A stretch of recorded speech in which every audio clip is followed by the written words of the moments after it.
I'm gonna give it a few seconds. I think we live. What's going on, world? Hello, world. For all my Arduino programmers out there, that's the first program you ever do when you're learning C. How goes it? Nah. Listen, best wild card weekend ever since The the best start to expansion. a wild card weekend. Honestly, it all started with the Steelers and Ravens on Monday. It really did. Hold on, Okay, I'll I take didn't hear that. you. Yeah, I'll take that. All right, you lagged a little bit there for Test, some test. reason, but we should be good. Okay, we're good now. Huh. What'd you say? All right. I'll take that. I'll take it that the Steelers and Ravens set it off at the end of the season. There, the Steelers having to fight for their playoff lives. Yo, so it was a fight. It was definitely a fight. And then, yo, listen, the Jaguars and the Bills got a very high standard to meet up to right now. The one game that we expected to be a blowout was one with what, 47 seconds left on the clock. And then last night, Mm-hmm.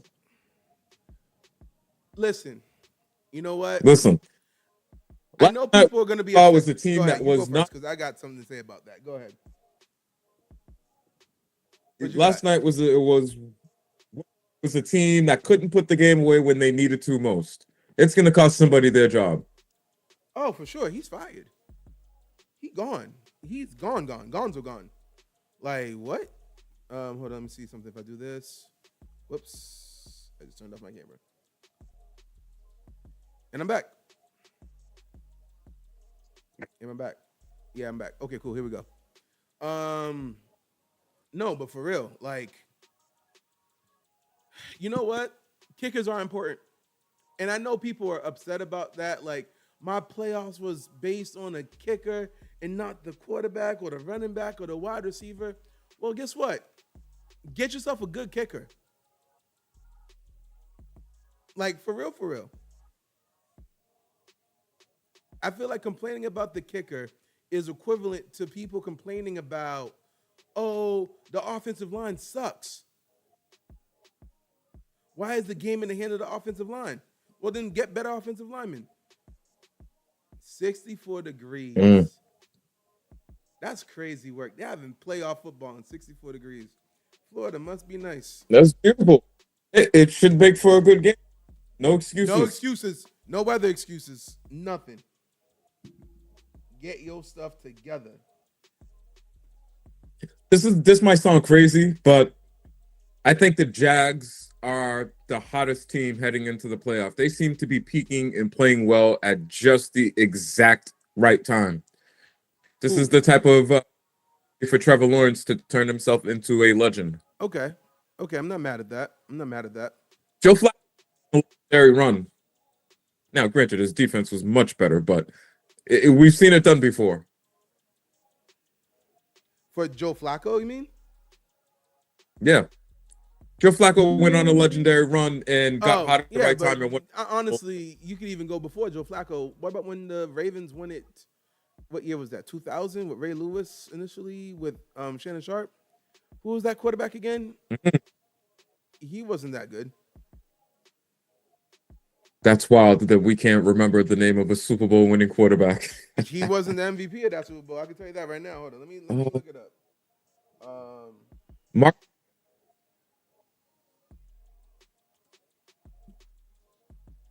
Ravens 2000 Super Bowl. oh, that's a. I should remember Trent this. Dilfer. Oh, Jesus. Hold on. Didn't Trent Dilfer win one with the Tampa Bay Bucks as well? He might have been the backup then. When Gruden won the Super Bowl with the Bucks, I feel like wasn't it Trent Dilfer that was their somewhat innocuous quarterback? Let's see. He won. No, just with the Ravens. He was not asked to do a lot. He was not asked to do a lot. Ah, damn. They really. Okay, so who you got winning this game? First off, before we even go any further, who you got winning this game? Uh, I originally had the Bills winning this game, but the way that this wild card weekend is going, I'm just gonna say that the Jags are gonna win this game. The Jags. Yeah, home field advantage. They're playing very well right now. Their defense. I was looking at But some home numbers field on advantage the didn't help the Panthers last night. what? Home field advantage didn't help the Panthers. Um, you know what? Regardless of the outcome, and they would have preferred to win. I think Bryce Young has earned himself an extended look, and he's likely earned himself a healthy contract when they get to negotiation time. He may not necessarily be at the top of the market, but based on last night, there's still hope. So you know what? That's on our thumbnail, and you know what? Let's just have that conversation now. How much you giving There's Bryce hope. Young? Weapon? How much you giving Bryce Young? He can't be at the top of the market. He's got to be somewhere in the early 50s, 52, 53 a year. Really? So you know what? When I think of the top of the market, I think of those players that can somewhat supplement bad GMing and make the offense better. He's not a player that's necessarily going to take the offense to another level right now to me, but last night he made some plays. You need to continue to build up that team around him. Are you giving him $60 million? I'm not. But you know what? Like for me right now, if I was a GM, I'd be like, yo, listen, could you be a $60 million quarterback? You might be. I kind of want to give you a 2-year, $95 million contract, fully guaranteed. With the chance that if you prove that you're a truly $60 million quarterback. Two for 90. So you're giving him 2 fully guaranteed. So that's 45 a year. You know what? He should be willing to consider that. He hasn't shown that he's 48 a year, fully a guaranteed. franchise quarterback. So I think that's a fair offer. I'd probably like to 50 with incentives that take each year over 50. Hold on a second. Not Duval. Because I mean 48 when the going rate for a quarterback is 60. Isn't Dak Prescott current? Dak Prescott's at 60.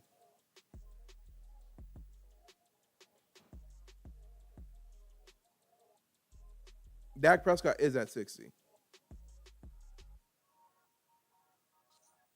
He's not there, so he shouldn't be there. But I think he could be in the. Actually, who's earning? Do you have the quarterback list there? I can pull it Which up. quarterbacks are earning around the 48, 49, $50 million per year? He's not going below 50, so that's why 2-year, $100 million, 100% all guaranteed. But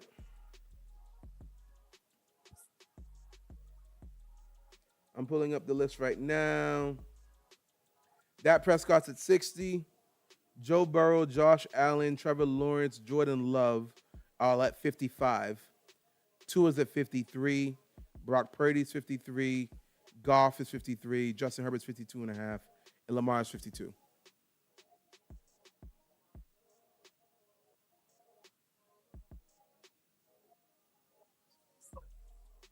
He should be in that, at least that.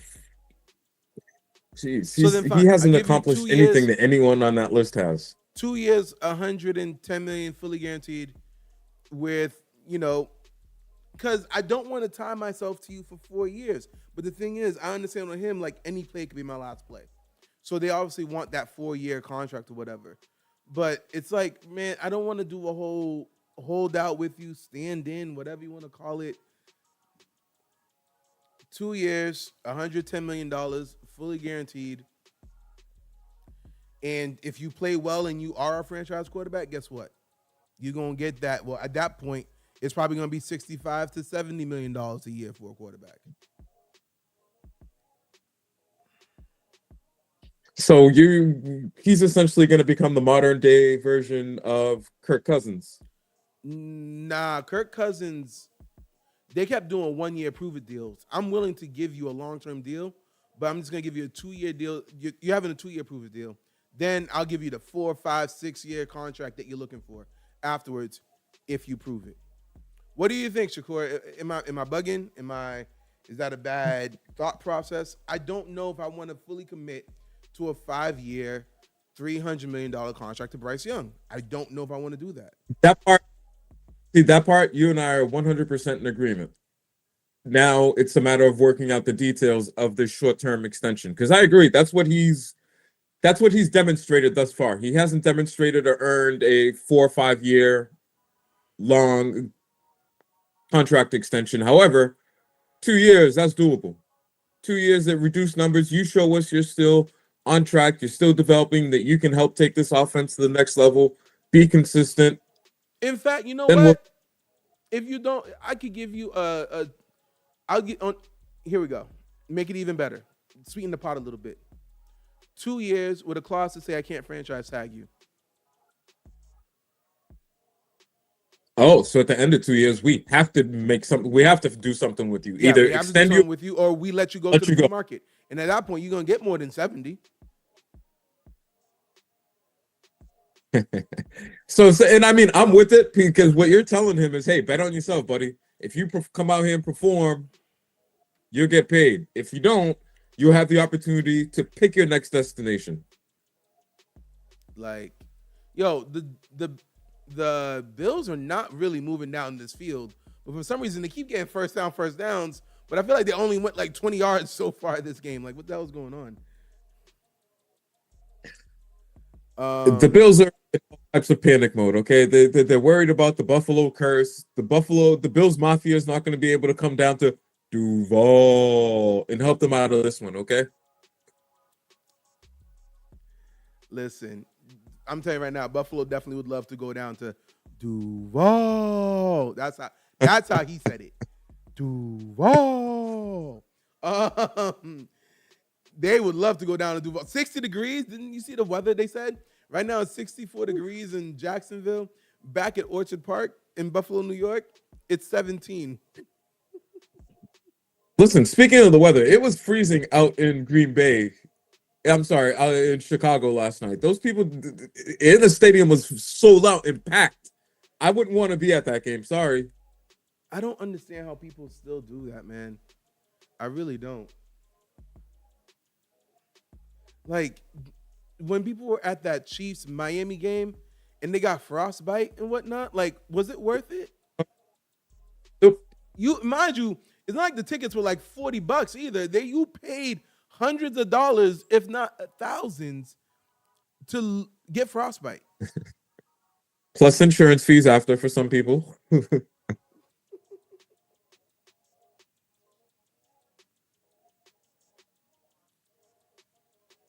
The Jag defense, early third downs, see what they do. Yo, listen. So you got Buffalo winning this game, you said, right? Jacksonville. You got Jacksonville for sure. Yeah, I originally picked Buffalo to win this game, but looking at some numbers, I think Jacksonville's going to take it. I'm like, the Panthers didn't. Oh, damn. The Panthers didn't profit from home field advantage. Listen, the young QBs are showing out. Trevor Lawrence is playing very well right now. If he can't perform at home under 60+ degree weather circumstances, he's not ever going to be able to get it done. You think so? You're ready to permanently put it there? Listen, this year has to be the year that a quarterback we're not expecting is going to win the Super Bowl. This has to be the year. There are too many of these current great quarterbacks think it's gonna be Josh Allen or Matt Stafford then, because those are the ones that we expect to win the Super Bowl. Before the year, they were favorites to win it. Hold on now. I got the Rams winning the Super Bowl. Yeah, but right now you just contradicted yourself by saying that you don't think they got it. You think a quarterback you never expected would win it. This year, the reason I'm saying that is because you got people like Mahomes not in the playoffs. Burrow didn't make the playoffs. Jackson didn't make the playoffs. It's just a lot of the people who we all originally thought were going to be here, they're not here. Um, I like Stafford's experience. Listen, 2 minutes and 39 seconds left in the game last night. They score. You look over and what are we saying? Oh, hey, you left way too much time on the clock. What happened? They proceeded to walk down the field, score, and that's the end of it. Despite the fact that the Rams disappeared in the middle half of that game, when it mattered the most, what they do? They put together the drive and got the job done. So there's that experience I was telling you about. 37-year-old Matt Stafford. Yeah. Okay, I'm not mad. I'm not mad. I'm not mad at my fault. The commercial just If really got me CJ right there. Stroud, What'd you say? they've got a. If CJ Stroud won if the Texans won the Super Bowl this year, how shocked would you be? Like, did you So you know predict what? that? I'm gonna bring up. Let me pull it up real quick. Um,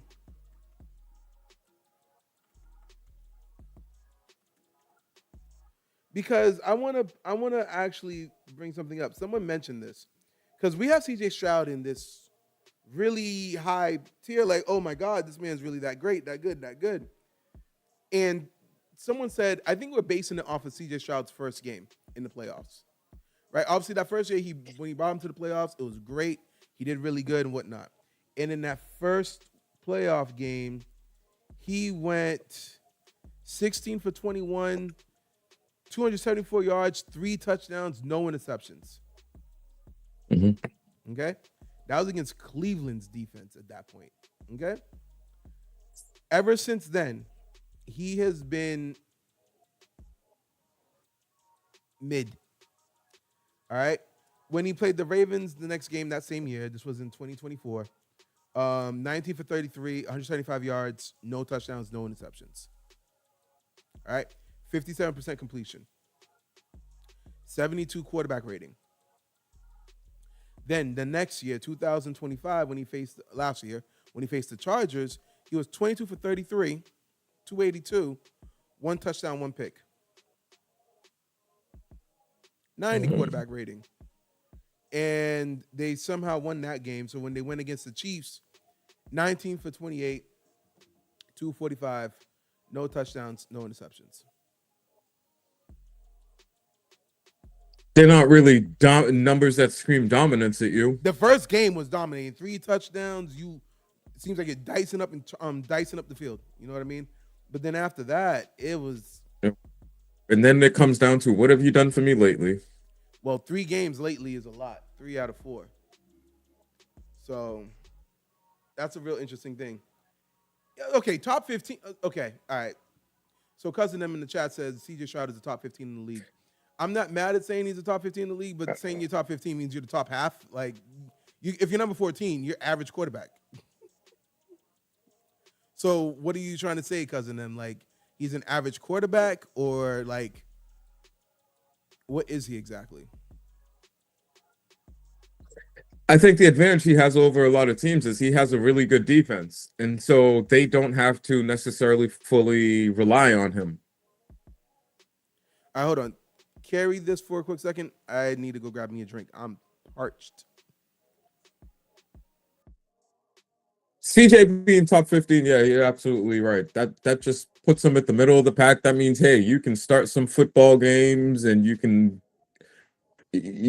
capable of not messing it up. The goal would be to break that and get top 10 or even better than that.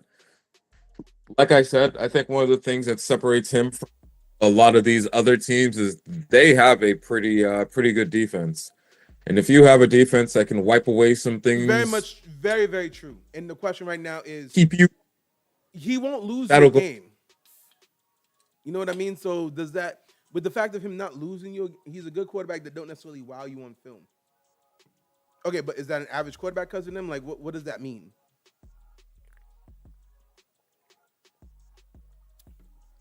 So he doesn't wow.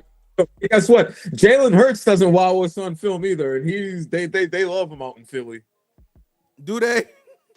Do they? Because they kind of were hoping Tanner McKee would actually show something. Oh wow! Look at you trying to start trouble in the city of brotherly love. Whatever do you mean? Man, listen. Mm. CVS was having them on sale, the Arizona cans. Whew, 4 for $3. I was like, I'll take that. I'll take that. Oh, Oh, what a drop pick. Look at that. Hey, See, listen, these drop picks. I agree with Cousin M right there. I agree with Cousin M. You want to read what Cousin M said? Jalen Hurts not top 10 either. I'm with that. Listen, we might have been one of the shows that's been early. Hey, what's wrong with Jalen Hurts? Okay, we're not seeing what everybody else was saying, so I'm with you there. Whatever you think of a quarterback, look around the other quarterbacks that he's compared to or that he's keeping it that he's in the neighborhood of, and Jalen Hurts doesn't keep some good company. Well, they got. Damn. See? Damn. Look at this. You're gonna give the Bills the ball, and with unbelievable field position. Shakur was saying, I think they would love anyone that could hand it off to Saquon 50 times a game.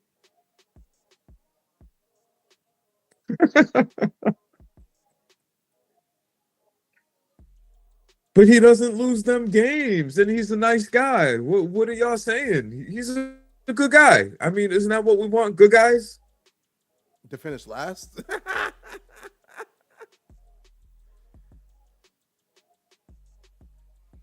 But all he does, look at his winning percentage.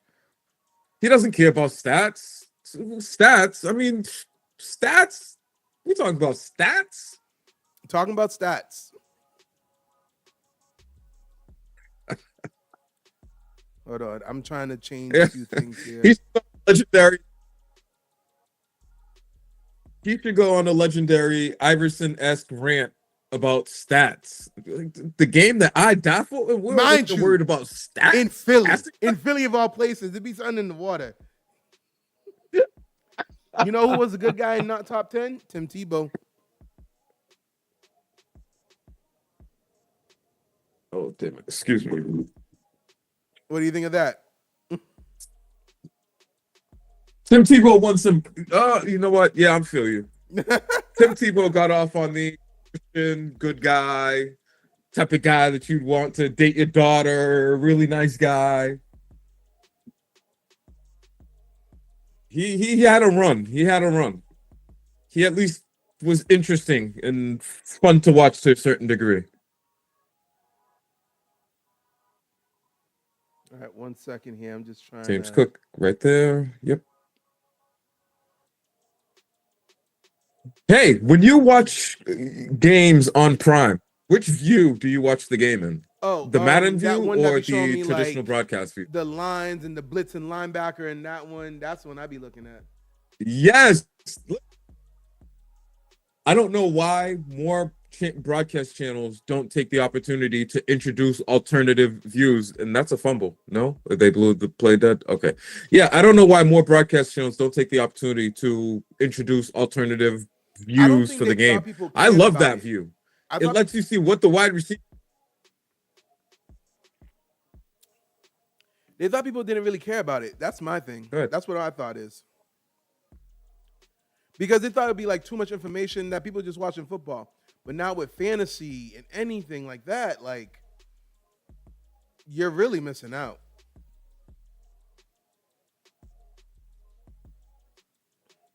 Listen, I love that view. They drop little rings. They tell you, hey, this guy might be blitzing. It's pretty interesting. It's very interactive. It makes the game more fun. I enjoy it. We should start a petition. Dang, not Tim Tebow would win a Super Bowl. Oh, look at the Eagles. You know what? Tim Tebow would find some sort of way to bring AJ Brown in and bring him in. Listen, if Tim Tebow could bring in Aaron Hernandez and who else was it? He was roommates with someone else. Who was it? Who was the other person? Yeah. If he could bring them in and make sure they didn't. I can't remember, but yeah. Oh, not Allen to the tent. That's crazy work. But if he could do that, AJ, he would make. He's like, okay, you just want the ball, AJ? Okay, cool. I'm just gonna do a few prayers. Lord, let this ball find AJ's hand so that he may be happy and we can be thriving as a team. Whoop. Touchdown. Let's go. Oh, that was good. That was barely good.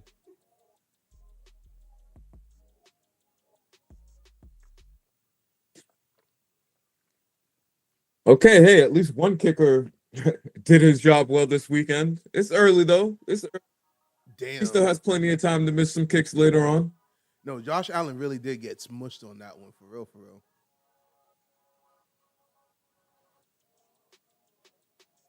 Listen, at this time of year, everybody's hurt. He's just gonna have to rub some. They're playing in 64-degree weather. Okay, I think he got concussed. That's the thing. I think he can get over it. Wow, that's real macho man of you there. Oh, is that what we're going with nowadays? That's where we at. You can just get over it. You'll be all right. Oh, damn, yeah, Aaron Hernandez, the Pouncey brother. Ah, yes, Percy Harvin. There we go. Nah, yep. Tebow played with some crazy.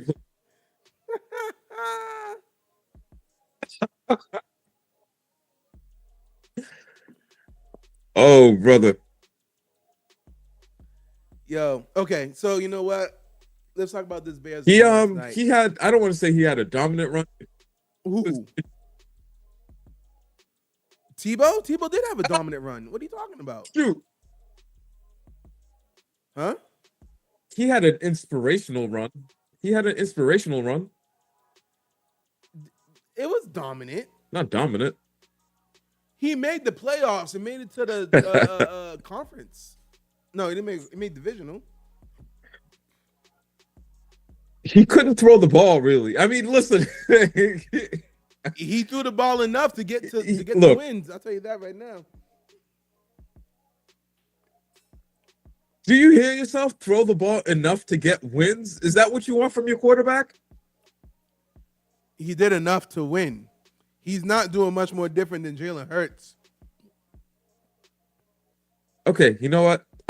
I agree with you. I'm going to concede this. However, just remember, he did enough to win is what we're standing on, okay? Jalen Hurts does enough to win. Yo. But the thing is, he does enough to win, but not enough to keep his teammates happy. Tim Tebow did both. Whoa. Oh, now we're adding more variables. I'm sorry. Chat. Was anyone on the Eagles offense happy this past season? No, better yet, chat. Who would you rather play with, Tim Tebow or Jalen Hurts? Tebow. Hands down. I'd rather play with Tebow. No, because you can't be throwing interceptions and the offense looking at 0 points. You're going to be in that post-game chat like, well, a ship isn't built in a day. And when we replace one piece of wood with another, and therefore we become better as a whole and as a unit to become better. Like, don't give me that. Nigga, you suck. Saquon was happy the first year. I don't know if he was happy last year. There we go. Thank you, cousin MT. But you know what? Let's put a poll. Let's put a poll.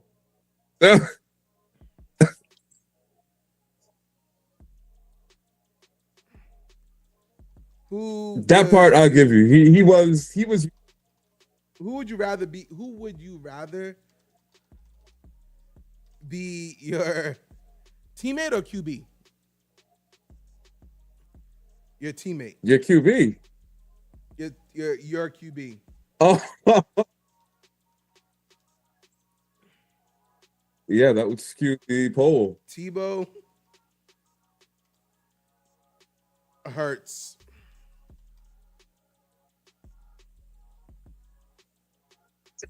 Tebow. What did Shakur say? If I'm a wide receiver not getting targets, my quarterback is giving inspirational quotes every week. Exactly. That would literally bother the hell out of me. It really would. I would be annoyed for so many different reasons. And people would be like, why are you mad? He's being deep. No, he's being a dumbass. Listen. Like, what? Oh my gosh. I'm getting hot just thinking about it, man. Like, yo. Yeah. You think AJ Brown's mad now?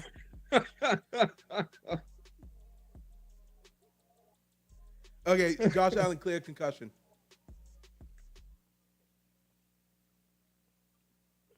You said he cleared? I have the volume on. He cleared it. Jaguars still on the field, but he did clear concussion protocol. Of But course like, he nah, did. like, It's the have you not playoffs. listened to Jalen Hurts' post-game conferences? He really be having like the most attempt at being profound. Like, a lot of it would make sense if the reason you're losing is not because of you. Like, if the offense was balling and the defense was the reason they were losing games. Like, those type of comments I would take from Joe Burrow. We don't blame Joe Burrow for those losses, the defense. You know what I mean? Like, okay, cool. But you can't be the reason we're losing, and you're trying to sound deep at it too. Like, well, you know, it's a team game. No. Take that team and shove it up. Nah. You gotta do yours, buddy. Yeah, exactly. Oh, well, you know, if Saquon ran the pretty much it's equivalent to saying if Saquon ran the ball better, it would be good. Instagram quotes. Yo, you know what? Only thing he's missing is for him to end all his interviews with beloved. That's all he's missing. We can all be better, beloved. Like, that's literally all he's missing. So see, look at you tearing down a quarterback that's saying all the right things. Black man at that, and I'm supposed to be here rooting for our people. Damn it, yo! But sometimes you make it hard, man. Like, you know, that thing, we got to hold each other accountable. Ooh. Oh, the Jaguars are moving. Jags are just walking down this field right now, getting chunks. Yo. Also, okay, now we got so far they've looked better on offense than the Bills have. I'll tell you. All right. Okay. So how do we even get into Hurts and Tebow?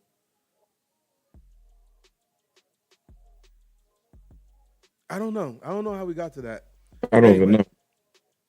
Let's talk about Chicago, because I know Cousin Them is a fan. A dweeb. I know Cousin Them is a fan of Caleb. Okay, I need you to hold me accountable. Hey. In all my Caleb takes, did I ever say he was a bust? I'm not saying someone said I'd said that, but I'm just want to make sure I never said those words. Did I? I don't know that he was a bust. I can't say that you said that. You're cutting out. You're cutting out. Say again. I'm not sure that you've ever said that he was a bust. You've been pretty hard on him. I don't know that you've said that he was a bust. And I've been saying that Jaden Daniels was a better pick and whatnot. And then after, like, last year, I was like, maybe even Drake May. I still said him over Bonus. I think everybody just kind of agreed that he somewhat needs to be a bit. He ended up being more of a project than we thought he would be. They kind of thought he was a more finished product coming into the NFL. That part is true. But however, with an offensive coordinator, with an offensive coordinator, I'm gonna have you read the comment head-minded in the chat. Head coach. I'm gonna have you read the comment in the chat.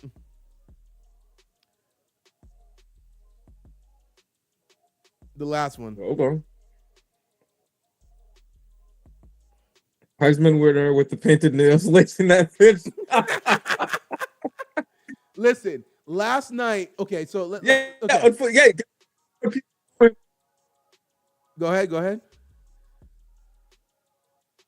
That's what people know him for. It's unfortunate. He created this image, and so this is what we all think of him and know him for. Came into the NFL talking shit about not needing a punter, painted the sideline. At least now he's starting to perform. At a bare minimum, he's starting to perform now. So we'll take that.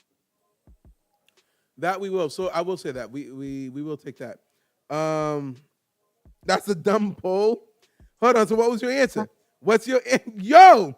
You actually, that is not a, first off, I'm guessing you're the one that said Hurts. Well, the person that said Hurts, please come to the front of the congregation. So It is not me. I did not say Hurts. I said Tebow. I'm not bringing down Jalen Hurts.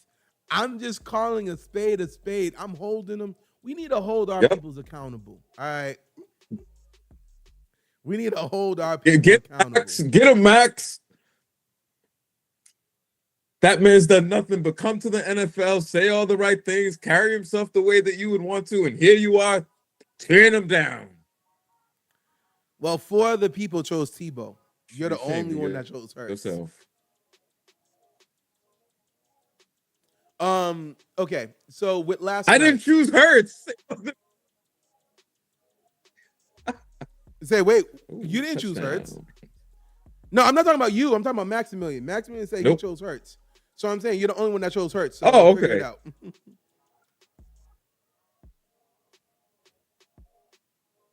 Yo, Max, you came late to the party, bro. Last night, what did we learn about Caleb and the Bear? Let me fill Max in on why this poll even came to be. Somehow we started talking about Tebow and how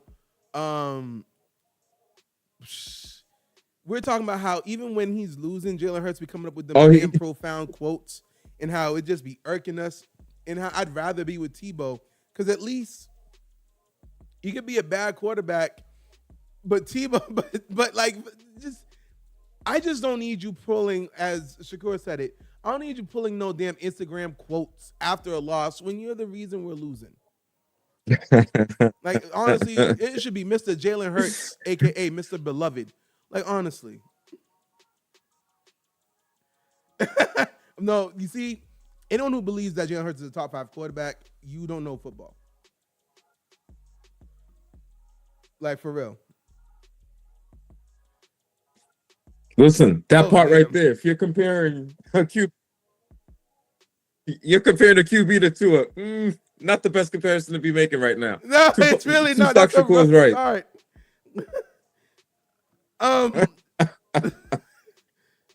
I mean, that's a really low bar. It's clearly going to be Hurts. It's clearly Hurts. Tua's too headstrong, but head weak to really realize that he should put a damn Guardian cap on or something. Anyway. I will say last night, I'm really tired of these damn Bears, and I guess you could say the comeback wins, right? They really did luck out. The field goal kicker for the Green Bay sold. He sold. You know what I mean? And with that, I'm like, it gave Chicago a chance to come back. Like the whole thing I kept saying about them in their comeback wins is that in the playoffs, teams don't allow you to come back like that. And literally the Packers literally let them come back like that. And the Packers said, "Oh yeah, you didn't deserve to be there." Because if you're a playoff team, you're up 21-3, game's over. We got nothing more to talk about.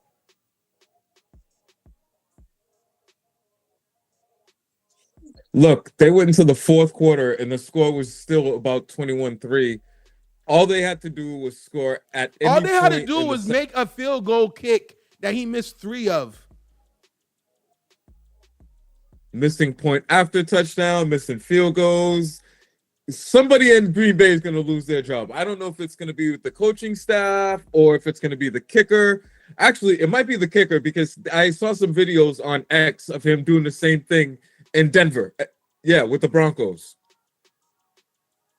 Oh, I think Shakur is ahead of me. Just missing kicks worst times. Honestly, missing kicks don't matter until missing kicks matter. Oh! Yeah, Shakur was ahead of me. Shakur was definitely ahead of me. Ho, ho, ho, ho. You know what I love about fumble recoveries when there's a pile up? People who are nowhere near the pile literally coming up saying, my team got it. Walking up to the pile like, yeah, no, my team got it. You are nowhere near the pile. You don't know what's going on down there. Yo. What are you supposed to do? We're competing. I'm supposed to believe that my team. You don't know nothing. You was walking over there. Nope. anytime the ball touches the ground, I'm just gonna say, "Oh, we got it. That's us." Then don't even walk towards the pile. Then just go wherever you need to go. Damn. Oh, Yo. it's That's clearly crazy. a fumble. So the Jaguars just marched down the field, got a touchdown, and got the ball back immediately before Josh Allen even got back on the field. No, but the defensive coordinator, I'm not gonna be mad at the defensive coordinator cussing them because Micah's not there. Josh Allen is probably concussed on the sideline, okay, trying to figure out. Now, but the whole team folded as a collective. Listen, kind of. Micah's presence was missed last night. You could see it. There are various points where if he was on the field, listen, you cannot watch that game and tell me if Michael wasn't there, that if Michael was there, they would have not have won that game. They missed him. They felt it.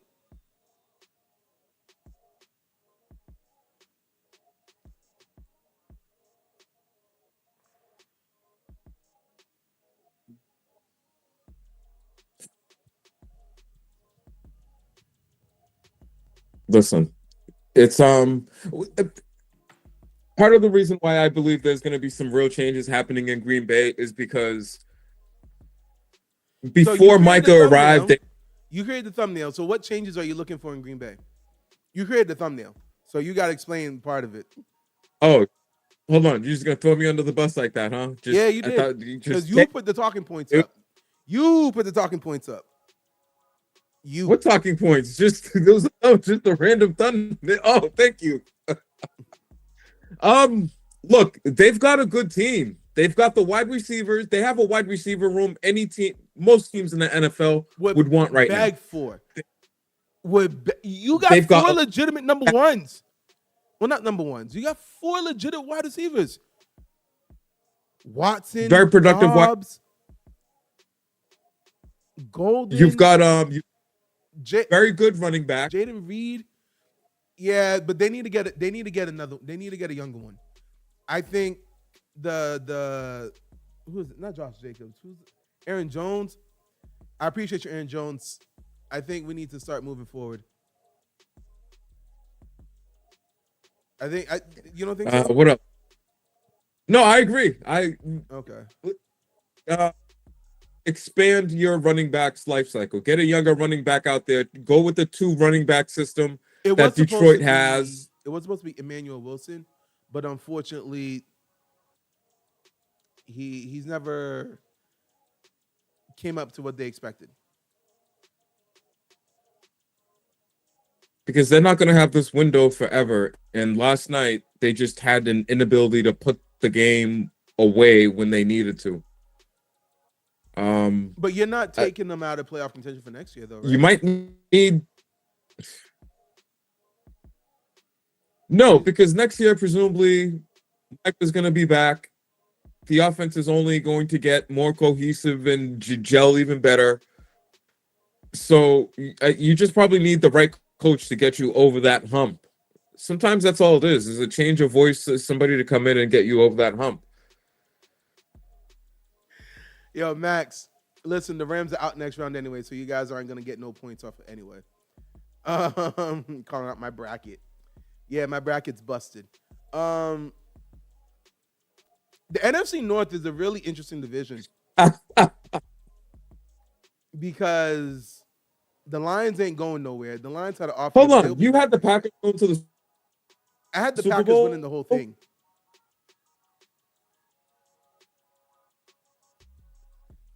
I had the Packers winning the whole thing. Oh, look at you. Yeah, Max, celebrating everybody. Everybody's bracket. I hope the Rams lose. So that Mind look at you. You know what's really on the interesting? outside looking you know in, what's really aren't we? interesting about the bracket and the Rams last night?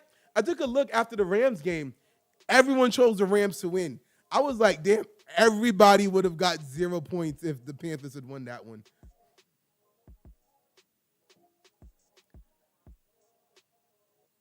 Not goofy.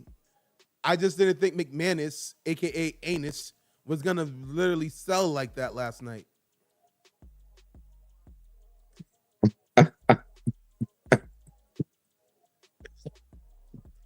You could try to revoke it, but you Oh know I was on. man.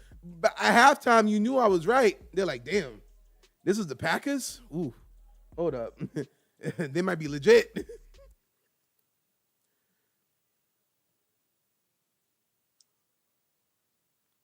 Yo, the Pro Bowl is officially flag football now? Wait, no, it's been flag football, right? The Pro Bowl. Was it flag football last Oh, year?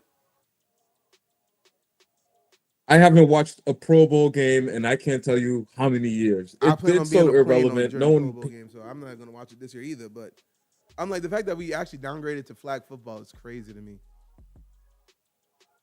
The mere fact that Pro Bowlers sometimes are just as a result of people not accepting or not like, hey, you want to be you free this weekend? You want to be a Pro Truth Bowler? be told, Yeah, okay. I'd want to go home too. I'm like, yo, I didn't win the Super Bowl. I didn't make the Super Bowl. I'm done. I'm rehabbing for the next year. So apparently Hold on. Is this the first? It has been flag football for a while now.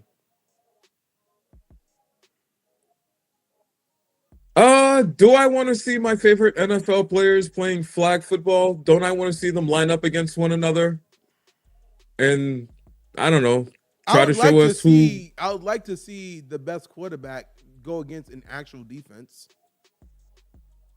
I would like to see Micah Parsons be great in the Pro Bowl. You know, provided he wasn't injured. I'd like to see Myles Garrett in the Pro Bowl be like, yeah, no, I'm going to get 8 sacks in this game and break the record. Too much money at stake, guys. Too much money at stake. They're not going to. They don't want to play that way anymore. That's the issue.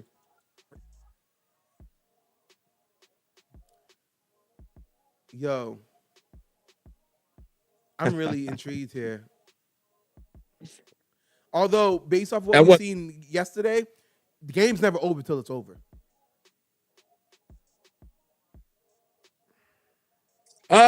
I support that because the Bills, especially all season long, they've played a bit like the Bears in that they wake up in the fourth quarter and game to go win.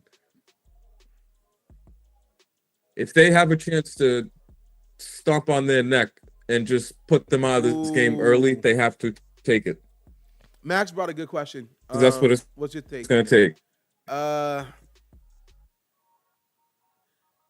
I still have to say the NBA All-Star is worse than the NFL Pro Bowl.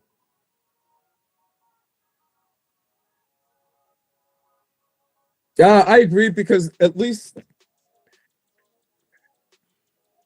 the NFL Pro Bowl, they're trying to figure out a way to get engagement. I don't know what the NBA All-Star is doing anymore.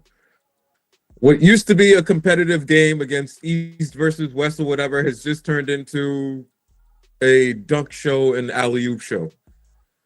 I think the one year Luka Doncic took a shot from the other free throw line just because he didn't care what was going on. Hey. Yeah, no, that was Yo.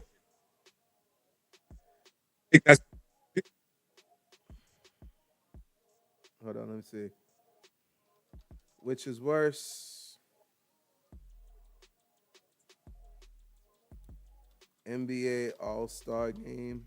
That should be an You know what I wish that should be a real easy poll.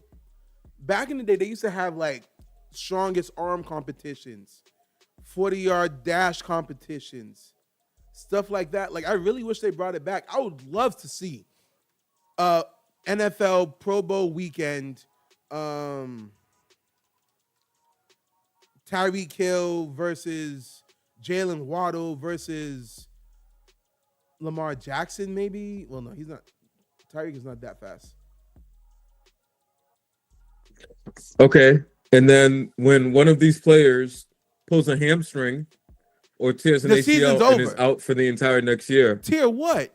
If you're doing straight line throws? Like, if you're just doing a 40-yard dash, what the heck? If you tear your ACL doing a 40-yard dash, then guess what?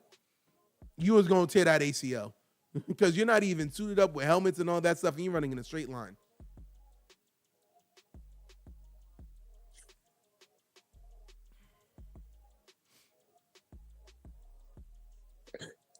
Yeah, listen, I'm with canceling it and coming up with something better. I mean, our slam dunk champion for the NBA for a couple of years was some McConnell. Yeah, Was McClung, some McClung, kid from the McClung, G League. McClung. He's not even on the NBA roster. Okay, from the.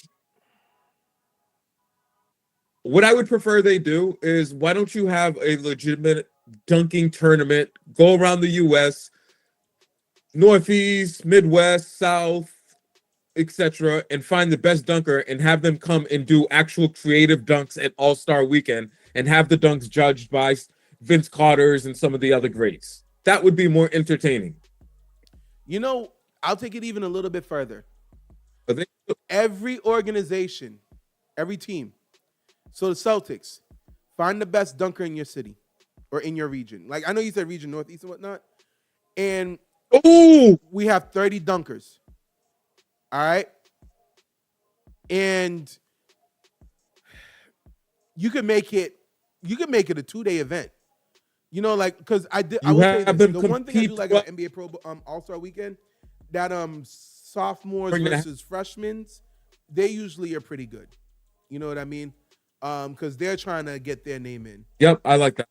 And then you could also have the first 30. Honestly, no, because cancel the whole damn All-Star game. On Friday, you have the first 15. Saturday, you have the second 15. And then on Sunday, you have the winners of both days meet up in the final. There we go. Because honestly, some street ballers can have some more All-Star dunks, flashier dunks than what we've been seeing in the All-Star Weekend game. But they're not going to get rid of the three-point shootout, the contest. Really they're going to still want. What happened? Because don't forget, you still to be the highlight of the weekend where you get to see all this. Like the NBA players don't want to share their Sunday with the dunkers from across the nation.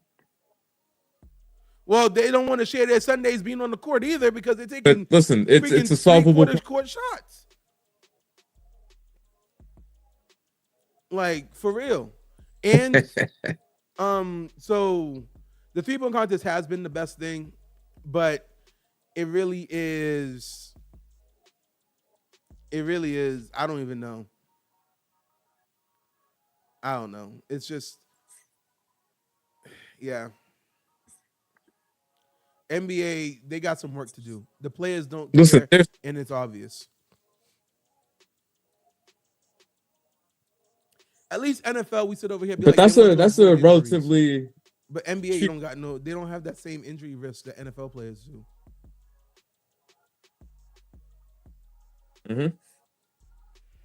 That's true. There's so much that they could do with that simple idea. You're right. Every team sponsor a dunker, or sponsor a dunker shooter if you want to get them involved in the 3-point contest. I would go as far as having these dunkers compete during halftime. They care about the 3-point contest for some reason. Oh, Curry's going to be retiring soon, so we'll see which shooters are able to keep interest. Okay, so actually, I know it's not NFL, but after Curry leaves, who's going to be the next 3-point person that we look at?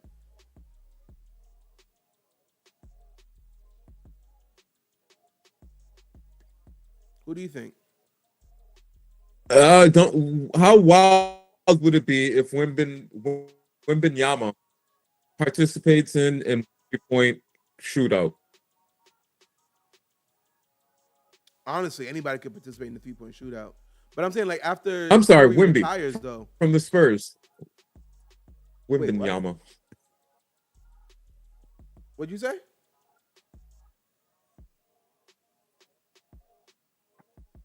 Yo, what'd you say? Wemby. Imagine Wemby participating in. Hold on, you're breaking up bad. Let me see here. Hold on. Is it me, chat? Yeah, I noticed with you as well. Nope. It's probably me, but you're breaking up a little bit too. Anthony Edwards. Okay. So Anthony Edwards in a 3-point competition. Well, not 3-point competition.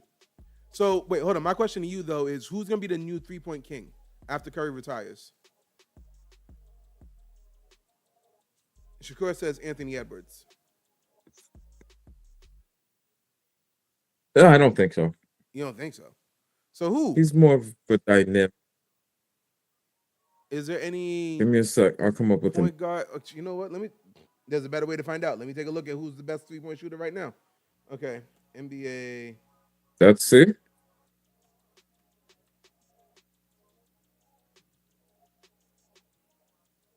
I don't care about points per game. There are no sexy names on. None whatsoever. Who the hell is Tari Eason? That's Bobby what I said. Portis. Bobby Portis will be the next 3-point king. There we go. Because before Curry, right? We had Ray Allen. You had Reggie Miller before that. Like, we don't have a clear next. Oh, I know who it could be. Name. He plays on the Heat, and he's not even on the list, so I take that back. Tyler Hero? Yes, that's exactly who I was thinking.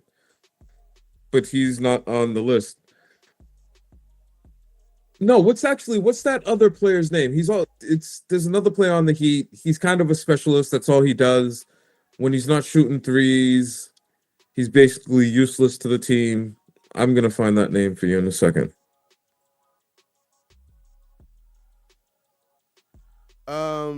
Not you calling this random person that you don't know his name Pumpernickel, Max. A rookie, he already made 100 threes. Oh, he's not even on the Heat anymore. Damn it. Okay, I did see him on the thing. Knuppel, not Pumpernickel.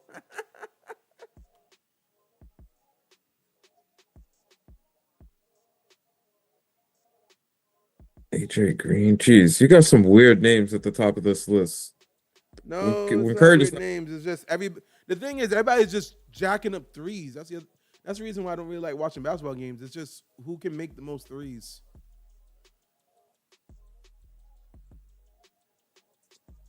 Oh, would the you only look at person that? on the list. Keon Coleman wide open, and what did he do? He just needs to grow up.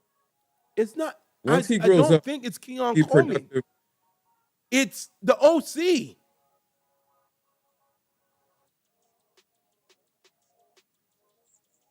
Yo, if Josh Allen actually had hit Keon Coleman in stride and threw it a little sooner, that would have been a touchdown. It would have been a touchdown, yeah. The fact that Keon Coleman kind of had to stop and come back a little bit to come get it. Damn, he had 400 yards on the season. That's crazy work. Do you have the volume up? Can you hear the game? A little bit, yeah. Why? What, did they just say anything about Josh Allen's hand? Yeah, they said he hit it against the helmet and whatnot, and he's been kind of like shaking it a little bit. Knuppel. So he's on the Hornets. That's what happened to what's his face last night, Stafford, and he was crappy and then he started, for the middle half of that game. Starting people up even further. It got the blood flowing in the hand.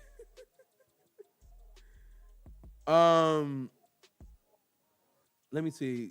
What was the other thing I was gonna say?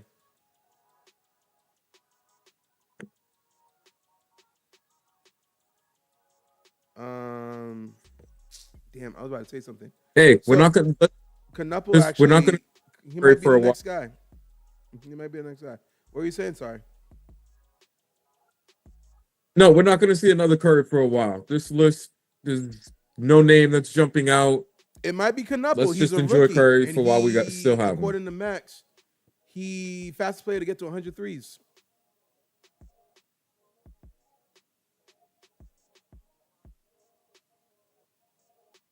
Knuppel. Hey, listen, I think I'm saying his name right. I hope I am. Is that a fumble? Yo, hold on. Is it a touchdown? Is it a fumble? What is it?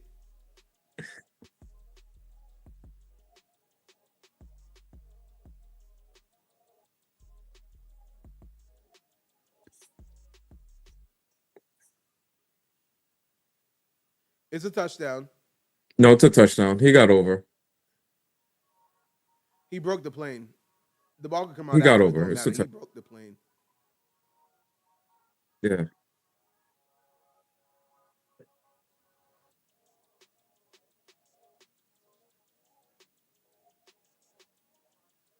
Ooh, his leg. All right, keep playing. Keep playing.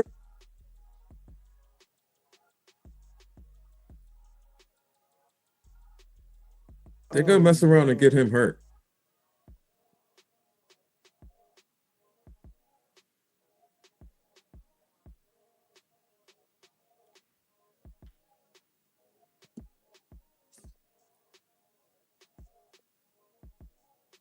They're gonna mess around and get him hurt. Watch. Mark my words. No, like they're not gonna mess around and get him You know hurt. what? I was He's gonna mess recently around and get himself hurt. Like that's yo. Honestly, and this is gonna sound weak. This is gonna sound like a pussy move, and it kind of is. Josh Allen, an injury is the only thing that can save you this season. You missing the rest of the playoffs. And this is what I mean. The expectation is right now that you got to win the Super Bowl. You're not the favorite, but the expectation is at least you got to make the Super Bowl this year. I don't think this team is making the Super Bowl. They're not. This Bills team is not better than the Patriots, not better than the Broncos. Well, no, they might be better than the Broncos.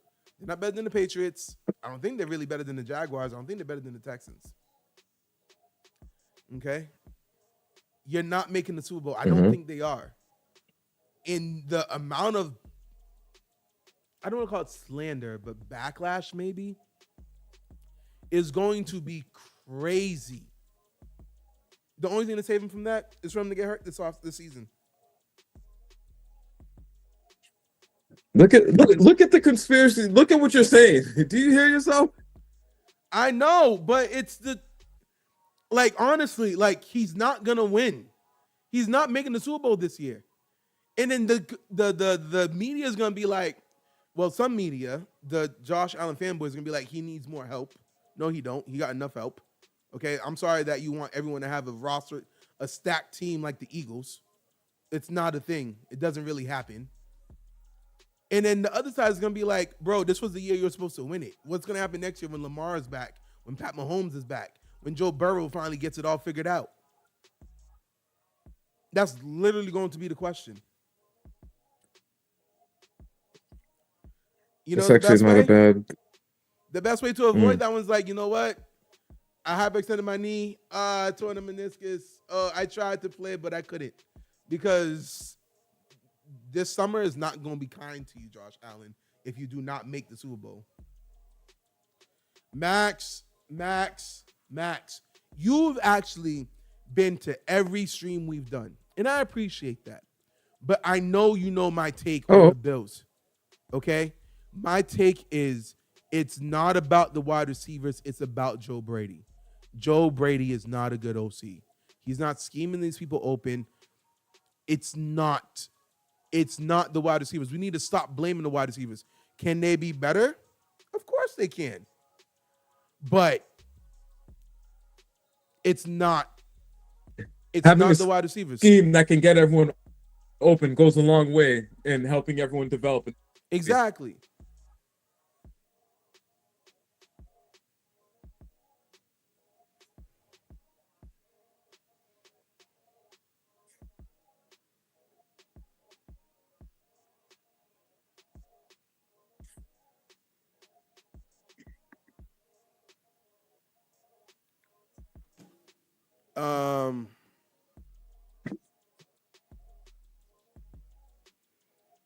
Nah, because I can't figure that out. Like for real. Let me. I can tell you the yardage, but it's not gonna matter because that's not the issue. All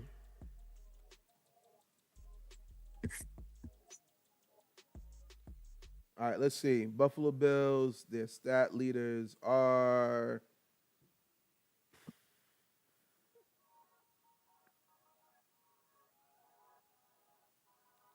Rams. Receiving, Khalil Shakir with 719 yards, Dalton Kincaid with 571, and Dawson Knox with 417.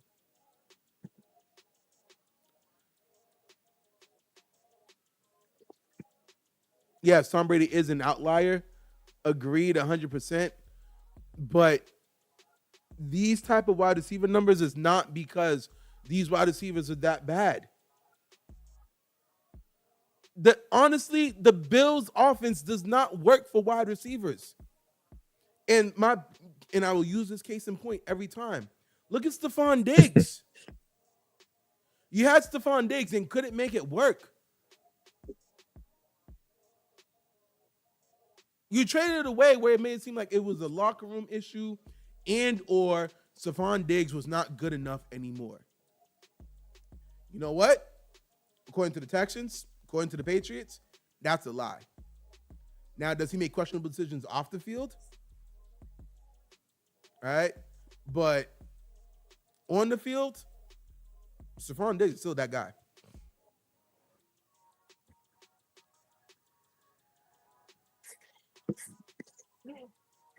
Okay, damn.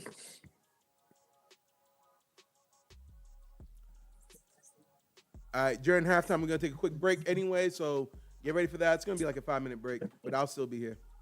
But we'll figure that out. Diggs first in that offense, though. Which offense? The Bills, the Texans, the Patriots, which one? Because once Joe Brady came in, Stephon Diggs was an afterthought.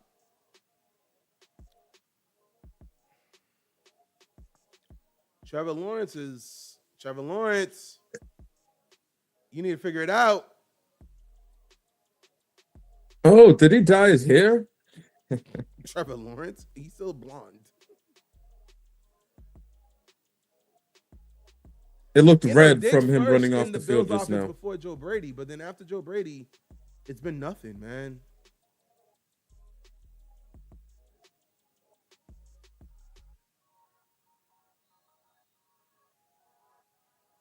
I'll give you that. You've been harping on offensive coordinator for the Bills for quite some time now. And if they don't get it done this year, don't be surprised if that's not the change that they make. I don't think they will. I like Diggs in their offense, though. I really the only one bringing this up. The only way I really like Diggs in their offense. The only way there could be some sort of change is if Sean McDermott gets fired.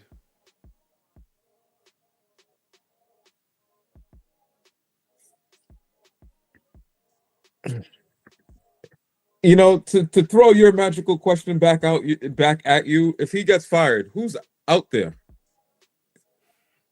Is Harbaugh? Hold on. If I'm John Harbaugh, I would love to come to the Bills. Got a quarterback. Bring Greg Monken with me. Why? And show that I can work this team. And I pray I meet the Ravens in the playoffs.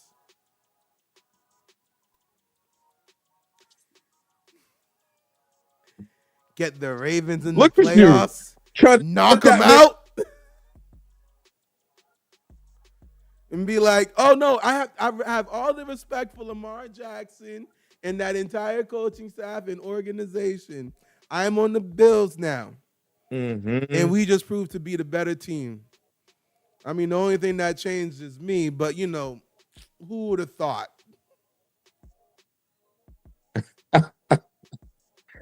Listen, coaches don't talk that way, especially Harbaugh is not going to go down that path. Actually, I'm going to be honest with you. The Bills wouldn't be such a bad team for him to consider in terms of, hey, they've got a quarterback. They probably need a better system. System is the issue. It's definitely the issue right now. System is definitely the issue.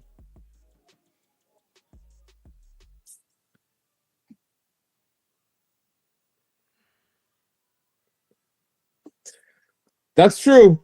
Two Stock Shakur just pointed this out. Even when Diggs was with Josh Allen, he was never able to get the job done. It helped him develop, I think, as a quarterback, but he still. I would say it Diggs did unlock a new level in Josh Allen. Mm-hmm.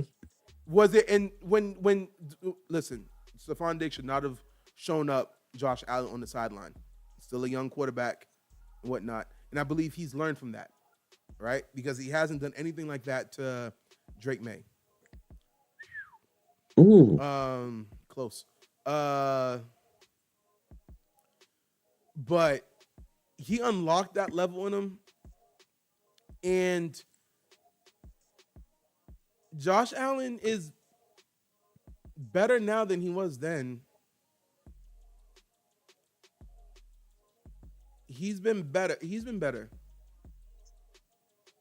a whole lot better since then. Listen, Drake May is on an accelerated. Honestly, Drake May, Caleb Williams, Jaden Daniels, coming out of college, they're all way better than what Josh Allen is. Josh Allen did not have. No one saw this ceiling for Josh Allen coming out of college. Let's put it that way. He was a project. You're going to work on him, hope for the best, whatnot. And then when they saw a glimpse, they're like, let's go get Stephon Diggs. And then he learned to be even better at that point. Listen, I really wouldn't be mad if I'm the Bills. I'm telling John Harbaugh, like, yo, listen. Don't interview yet. Give us a second. We got to see something. Oh, yeah. Are they going to be willing to give him that control that everyone is saying that he wants to be there? What control does he want? He wants to pick his organization. He wants to pick his coaching staff like every other head coach does. Coach, GM responsibilities. No, he doesn't. John Harbaugh does not do GM responsibilities. He doesn't. He has never done GM responsibilities. I have fun with the roster. Y'all not going to tell me who to get, who not to get. He's never been a GM. John Harbaugh's never been a GM in Baltimore. Was it Ozzie Newsome? Newsome. He's been a GM. Now, Ozzie Newsome and John Harbaugh had a real good understanding of each other. But that's about it. God damn it, Siri.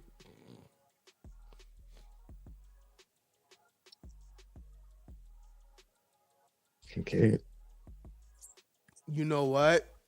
The Packers is also a good. Listen, the Packers is a good. But reports came out before the game that organization is trying to sign LaFleur to an extension. It's actually LaFleur who's holding off, which is really interesting. That really is. I'm like, ooh. That was probably before last night's game. That was before last night. That was before last night's game. You think after last night's game, they're like, you know what? Go about your merry way? You think they're saying go about your merry way after last night's game?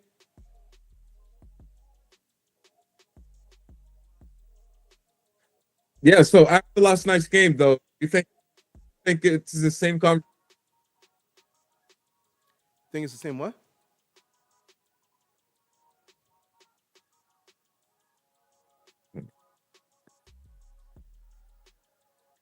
They're considering it. Listen. Why wouldn't they consider it? The team shut down. The team shut down yesterday, not because of it's not lack of talent that caused the team to lose last night. It was a lack of a kicker.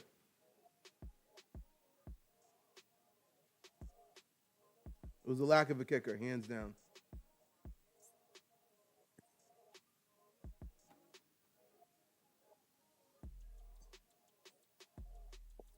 Oh.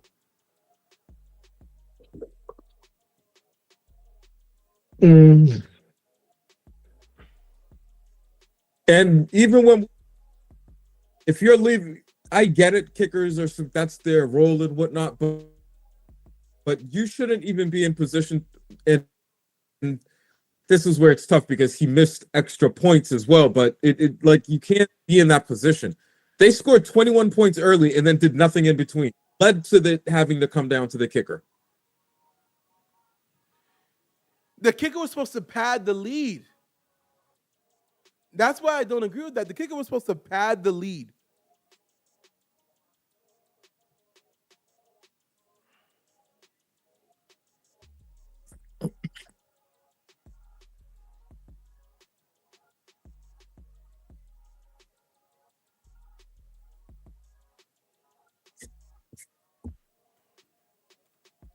Let's see what the internet is saying.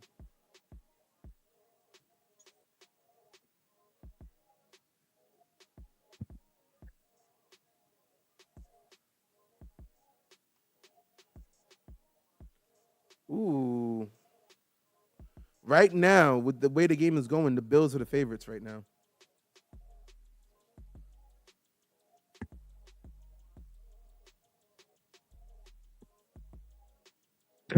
Look at that.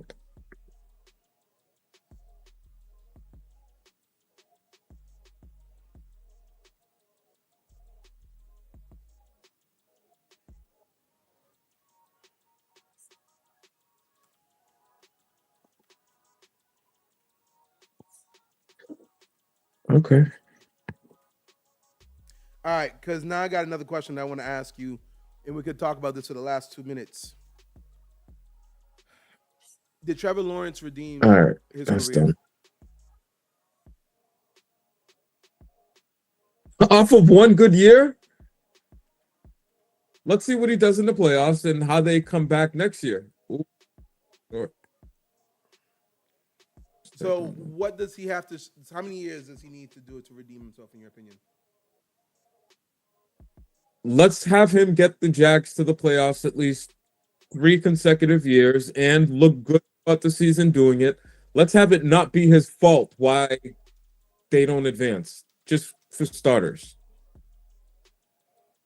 He doesn't need to be in the MVP conversation, but he needs to be able to play more consistent. No more of these roller coaster seasons. Ooh, good pass. Oh, wow. See, you see, now, if he got Cooks in stride, he's running to the. He's running. Oh, that's not a catch. He's running to the goalpost. flag.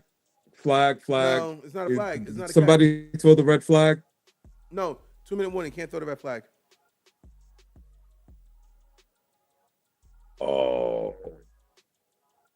Oh, so it has to be reviewed by the officials automatically. Yep. See, they're reviewing it. Okay.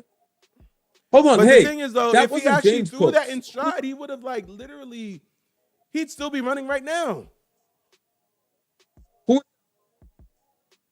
He was on the Patriots. He was on the Cowboys. I think Who was that on wide the 49ers receiver? for a bit. And I think he went. He also. Oh, went I somewhere can't think else of his too. name.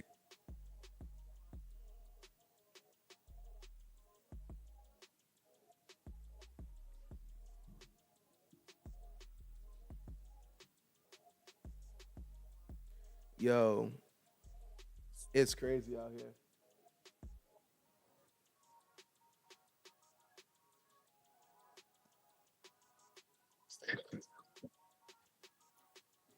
Oh man.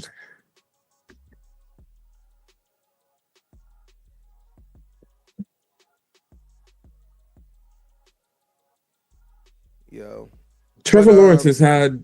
He's playing. who? He's playing on a new contract, right? He's not.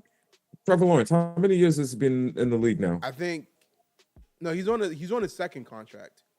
I think he is definitely in for. He might be the second year of his contract. Because last year was the first year. Yeah, last year was the first year, and we're like, damn, regret.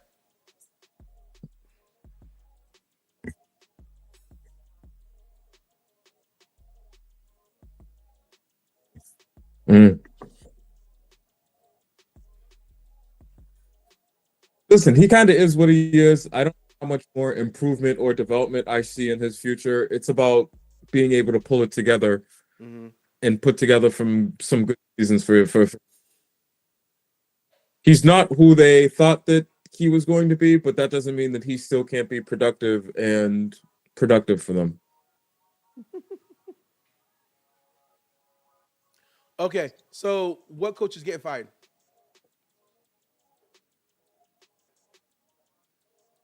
LaFleur's gone. Which remaining? Yeah, which Uh, playoff coach is gone? LaFleur's gone. I wouldn't be surprised if he wasn't gone.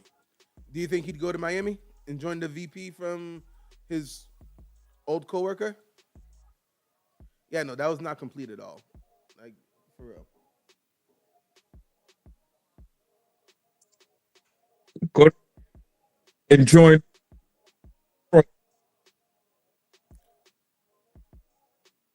Okay, oh well, let me ask you this. Actually, let me phrase it this way. Oh shoot, my TV heard me. I hate when it does that. Mm-hmm. They'll always listening. LaFleur or John Harbaugh, who would be the more higher profile coach to hire? Damn. Harbaugh, he's been there before. He's got the job done before. LaFleur hasn't. Enjoyed two really good. LaFleur took the Packers to the playoffs during his first two seasons, I think, and it's been a struggle since. And he's had the quarterback during the entire time. The wide receiver room has only gotten better. What's the problem? But Harbaugh would definitely be a high-profile coach to get someone who's at least been there before, who's won the big game, and who, given the right team, could still potentially get the job done. Apparently, he couldn't get his OC to work well with Lamar.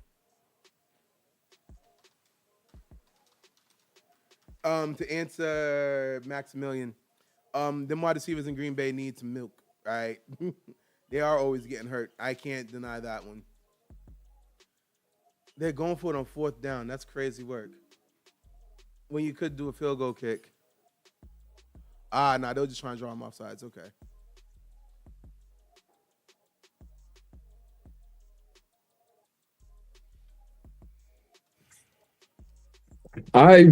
Hey, you know what? I guess this speaks to. Oh, it's a delay of game, not a timeout.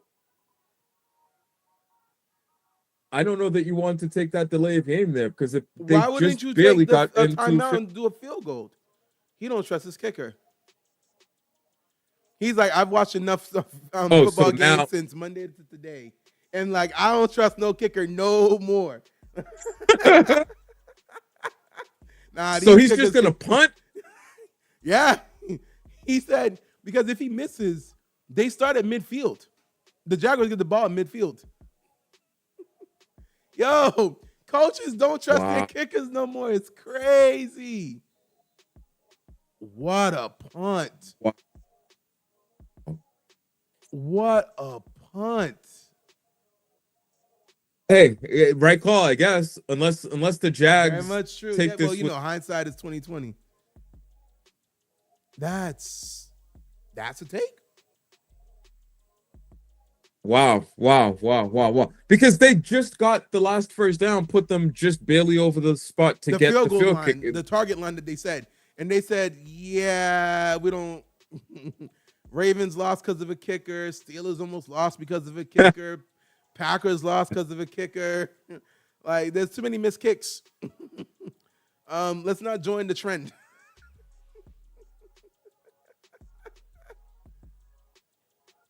At the 1 yard line. Listen. That punter earned his. Listen, that punter's trying to redeem kickers for the weekend. He's like, I'm doing.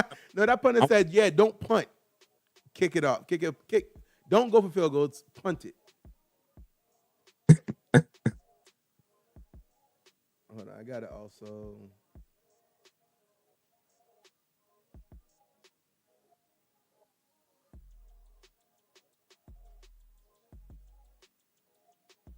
Halfback. Oh, too late now. Whoop. Oh, all right.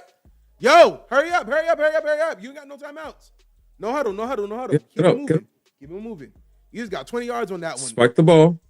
Nah, don't even spike it. 3, 4. You're wasting too much time if you're spiking it. You better be calling a play. 9, 10, 11, 12. 13. All right, way too much time came off the clock. Now, oh!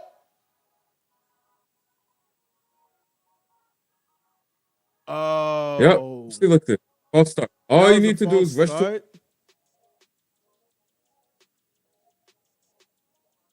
All they need to do is Damn, all that momentum.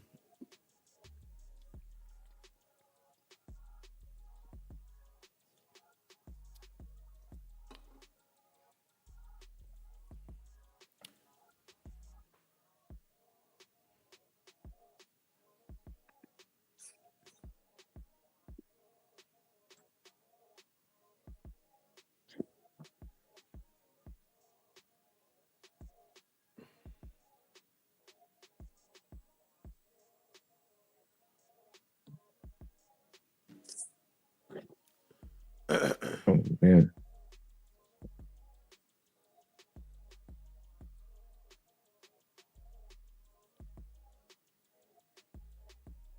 Go out of bounds. There you go. You know what? I'm rethinking this because you know what? They could still walk away and potentially get into field goal range here. Are they gonna trust their kicker to No, he's got a but 68 he's the and kicker who kicked the 67 longest field goal. Remember? He's in there twice. He's a rookie. Isn't he a rookie?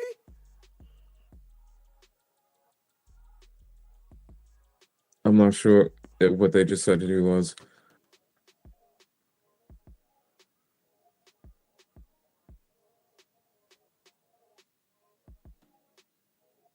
Woo! Go down. Oh man. Hey, get back, spike it, spike it. Three, Spike it. 2, 3, 1. 2. Offsides. Flag, somebody was still moving. Defense On is the offside. defense? Defense didn't make it.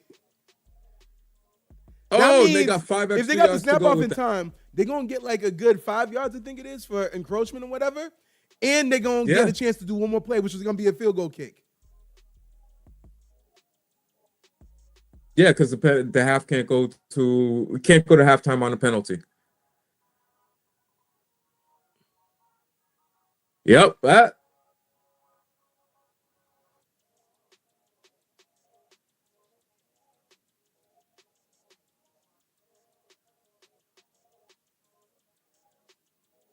Look at this.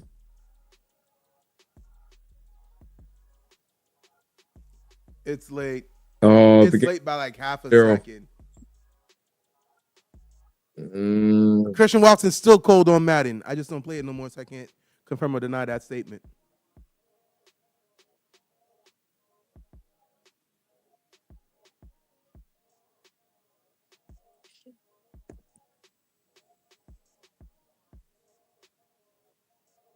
But it's not reviewable.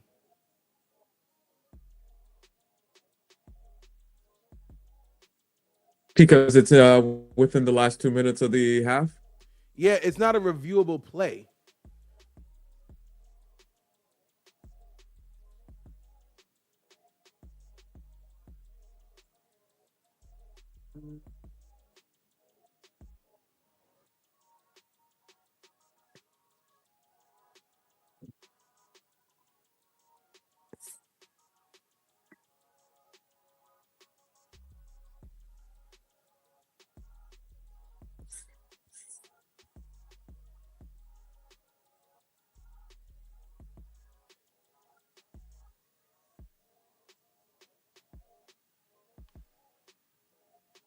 Oh man!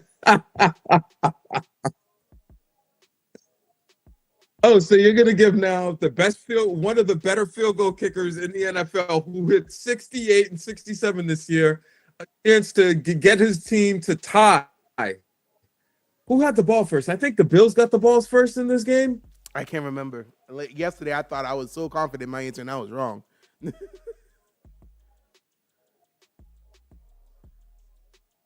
Lost you there. No audio came out from you. No, I was asking who got the game. Who's going to get the ball first after the half? Nothing still? No, I got you that time. My fault. Oh.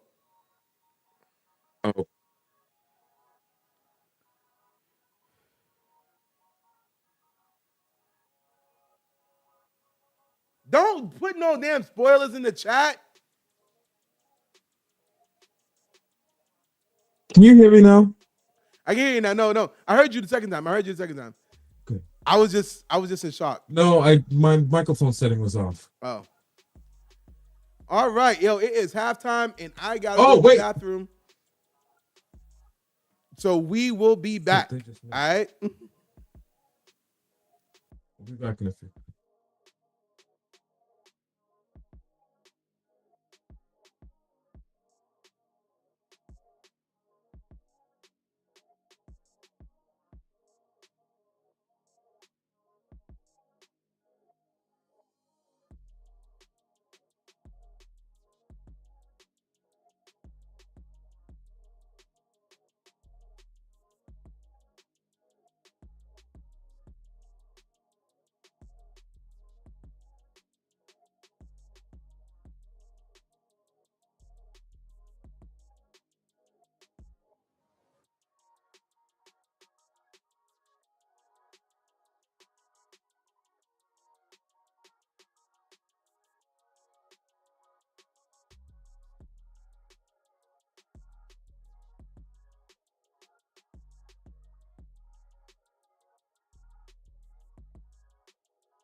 By the way, your mic is now hot. Oh, one sec.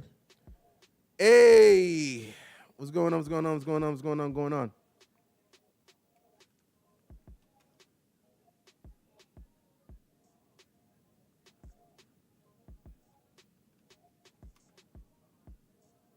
Oh, actually, Okay, there we go. we're gonna have the Vic.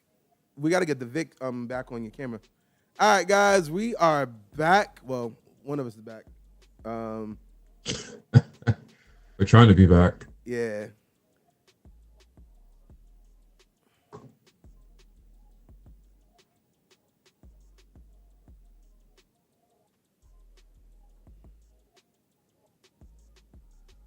Okay. All right, there we go. Oh, I didn't turn my camera back on. That'll do it. All right. I think you can hear us all. I don't think we have any issues with audio now. No, I can hear you. Hopefully you can hear me. Yep, and everybody, the mics are hot. So we back. We are back, and we fixed our technical issues. As you can see, Marvin looks even better than he did 5 minutes ago. Listen, HD is a beautiful thing. Yo, beautiful. Whew. Okay. Yeah, no, we're gonna. All right, first half, honestly. All right, let's go. What are you thinking about the first half? It What I doesn't think look about like the first any half? team really. Good game. Good game as in it's a close game. Right now, the Jaguars are underperforming. This game should not be close. The Jaguars really should be up considerably. They should be the one with a 10-point lead. And I don't know why I'm looking at this, and they're not the one with a 10-point lead. Look, as somebody whose team recently had a double-digit lead on the Bills, who let them come back in the second half and put the game away, when you have a chance to put some of these teams away, you got to put them away. You can't just play this back and forth game. You really got to put them down when you get the chance. Tell that to the Packers last night. Literally. Look, if you judge that game based on the first half, all you were thinking is, geez, I wonder how many points the Packers are going to score. I saw that, You saw what? Oh, you know what? I forget you're using two cameras. Yeah. I saw you waving your phone on the other side. Nah. Okay, so it. the Bills got it for the second half. The Bills need to come out here and get their offense Is this rolling. season a success for the Jaguars? I think that's a legitimate question to ask. It's a little late and hard to tell. It's late and hard to tell because this is the type of play we were all expecting from Trevor Lawrence earlier on in his career. And congratulations to him for seemingly finally pulling it together and arriving. But too little, too late. I don't know. It's never too late if you have if you're still in the playoffs competing with the chance to win the Super Bowl. It's just I want to see him do this for a longer period of time before we say, hey, he's kind of figured it out. But so he comes back next year. They have with those expectations, is this season, if they lose today, did they, I don't want to say overachieve, but is this a win? Is this something that they could feel like obviously if the Bills lose today, it's not a win. It's going to feel bad. It's going to feel horrible. Super Bowl expectations. What were the true expectations of the Jaguars this preseason? I don't know that anybody had them looking as good as they have in the second half of the season. It's the Jaguars. None of us expected anything from the Jaguars. Okay, hey, another year, another bumpy up and down type season, and then just missed the playoffs. Rinse and repeat. I didn't have them making the playoffs and looking as good as they have the past 7-8 weeks of the season. I did not either. No. For this, if they lose today, what it's going to boil down to is what happens to them next season. If they lose today, it's ultimately going to come down to, okay, what type of season do you have next year? Was this year a fluke? Or was this year something to give the fan base and the people down there in Jacksonville something more to look forward to? Can you be more consistent? Can you produce more as a quarterback? If they go on a 3 to 4 year run of every year making the, so for example, if this year they lose in round 1, next year they lose in round 2, in year 3 they lose in round 2, I'll accept that as successes for Jacksonville. Hey, you're making the playoffs consistently. The first time you made it, you got kicked out in round 1. The next couple of times you got out in round 2. That means that you probably need a new voice to help get you over that hump. You know, yeah, I don't know. You're not looking like you're agreeing. No, I agree. It's really the play that just happened. That was my facial reaction. I agree somewhat. I like your answer. I wasn't really sure what the answer should be, but I like your answer. This season is only a success if they're able to build up on it for next year and the year after. If this year ends up being just a blip, like it was for them a few years ago when they made the AFC Championship with Blake Bortles, then no, this season was not a win. It was a blip. So I like the redefining the definition of a win.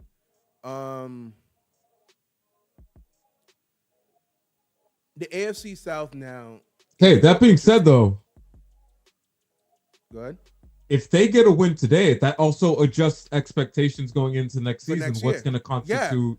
Yeah. And with that being said, it's really interesting because Jaguars, Texans, and we think the Colts aren't going anywhere. That division may not be as easy as it is to be back-to-back winners. Oh, hey, do they have a similar division to the AFC North? Max says they already overachieved. Are they similar? But you think they're similar to the AFC North, where every single year they're just going to come in and beat each other up because they're all pretty much competitive at the right time, at the same time? I think so. Like, if we're going to be honest about it. But, yeah. I feel sorry for Cam Ward now. Oh, this was not the division that Cam Ward came into. This was not the division that he came into. The Titans are late to the party. All right, talk about coming into the NFL at the wrong time. Earlier, you said my face said I didn't agree. You remember how yesterday I said I don't know if Josh Allen is as cerebral as I thought, like Drake May was, or if he's a modern day cerebral person, right? I'm watching this game right now. He's finding soft spots in the zone. He isn't. I don't know. That's what my face was. I'm like, when I made that face, he made a pass. It was like about a good 15, maybe almost 20-yard pass. And it was in the middle of zone coverage. He was past the second level, but before the safeties. But I'm like, you can't lead him or anything like that. Like, did you get to him too late? And that's why it ended up being a catch and sit? Or did you not, like, were you still trying to figure out the defense? And I'm just really trying to figure out, like, I'm trying to understand Josh Allen in this offense, for real, for real. Like, my main issue right now is I feel like it's Joe Brady. He's not scheming people open. In zone coverage, you could scheme and have people. Some OCs have people running wide open. Look at LaFleur last night. Some of the people were just running open. Even the Bears running open. Yeah. You know what I mean?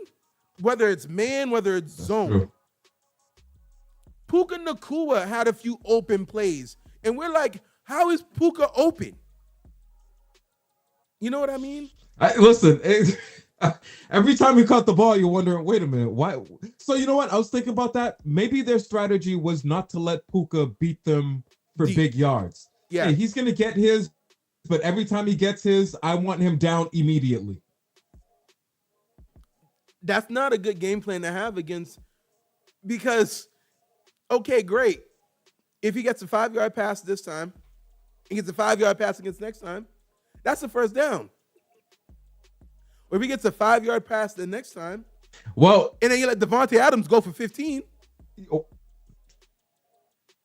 Yeah, hold on. Devontae Adams, they were force feeding him last night. They were feeding him last night. He just wasn't cashing in. They weren't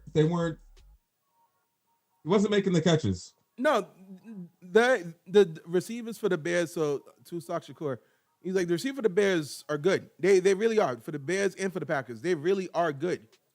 But sometimes an offensive coordinator schemes you open. Okay? I'm gonna ask this to you, Shakur. Dion. Why does it seem like almost every catch by the Bills is a contested 50-50 ball catch, or just in the middle of the zone, instant tackled?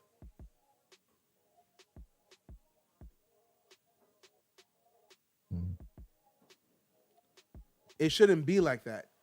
Like, ooh, you know what? Let me take a look at that stat. I want to know what the yak is for the Bills. Hold on. To stock. The Patriots receivers looked a lot better this year. Much better. Very much true. Very, very much true. That argument of they're not getting separation, that was true for a while. This year, the Patriots receivers came to play, and I like the new batch of wide receivers that we have. Honestly, if we could land a true number one and let Steph Diggs still be on the team and play the number 2 role, everyone else will kind of fall into place, and that'll position us for Matt Collins or one of these other younger wide receivers to be the man moving forward. So here, I'm going to give you a stat. Khalil Shakur is the gadget player. He has 541 yards after completion. Okay? Cool. Running back. The tight ends, 250 and 183. After that, another running back, another tight end. No receiver other than Khalil Shakur has over 100 yards yak. It's catch and get instantly tackled, or a 50-50 ball, a possession catch every time. Like, running backs are always going to be yak because those are dump off screens. You know what I mean? Like right here, screenplay, whatever. Mm-hmm. Shakir is a gadget player, so yes, most of his yards will be yak. But after that, not a single receiver. The tight ends got some, but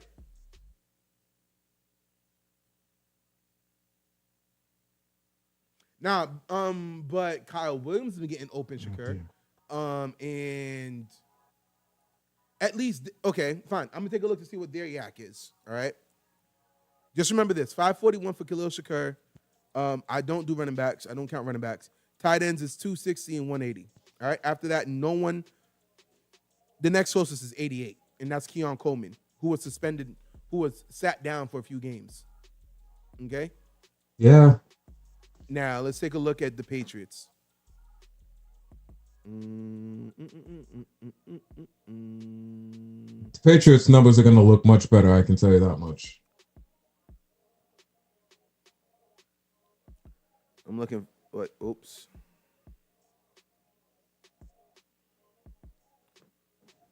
New England Patriots. And again, I will not look at running backs because running backs is a little cheating. Stephon Diggs, 354. Pop Douglas, 214. Matt Collins, 108. That's 3 receivers with over 100 yards. 1, 2, 3. Yeah. 1, 2, 3. And if you had to kind of rank them in terms of order, that would be the 1, 2, 3 that we kind of saw during the year. Yeah. Kyle Williams is also a rookie too. I see what you're saying, Shiga. Like, he's also a rookie.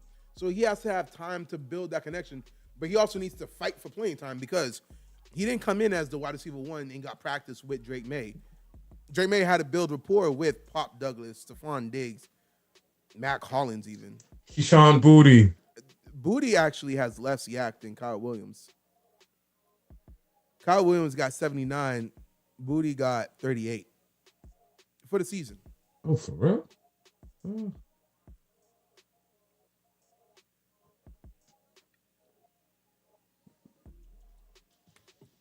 Look at Parker Washington. See, the Bills. What about Washington? No, just look at him making that catch.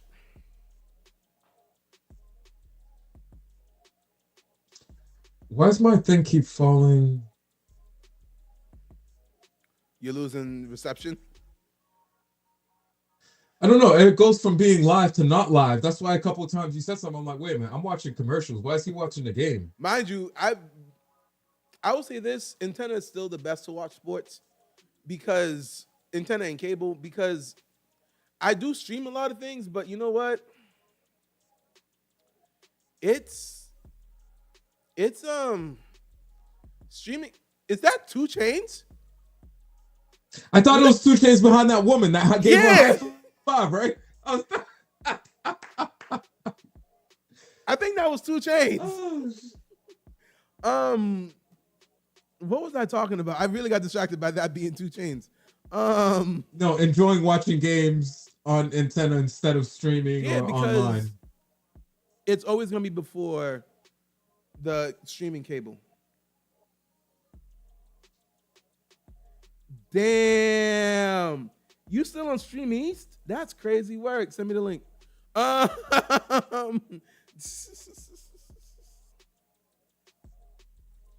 crazy work. Are they This shit still down up? Stream East. Say what? I did too. LeBron James got him shut down when he was on at some game or something. Just Yeah, streaming no, he like with his ain't laptop no wide reason open. a billionaire like yourself is on Stream East. Pay these corporations, bro. It's for us folks who trying to say. Well, hold saving on now. dimes. Hold on now. That's how you stay a billionaire. You gotta get what you can get for free. I don't approve. You got us in trouble. That was a horrible play. Very much. That was a horrible play. You could have tried to run him off a play action or something. You just tried to run him right up the middle. Ooh. I really like sometimes someone runs up the middle. I'll be like, did you just give up on that play? I don't know what the goal there was, but that was not good play calling. And they're in position to potentially get a touchdown and go up by at least 1 here, so they shouldn't be messing up 3rd and 10. It's If they have to walk like, away with just a field field goal. goal right here is not what you want. Again, the Jacksonville Jaguars. I feel have had more possessions than the Bills. Just had, oh!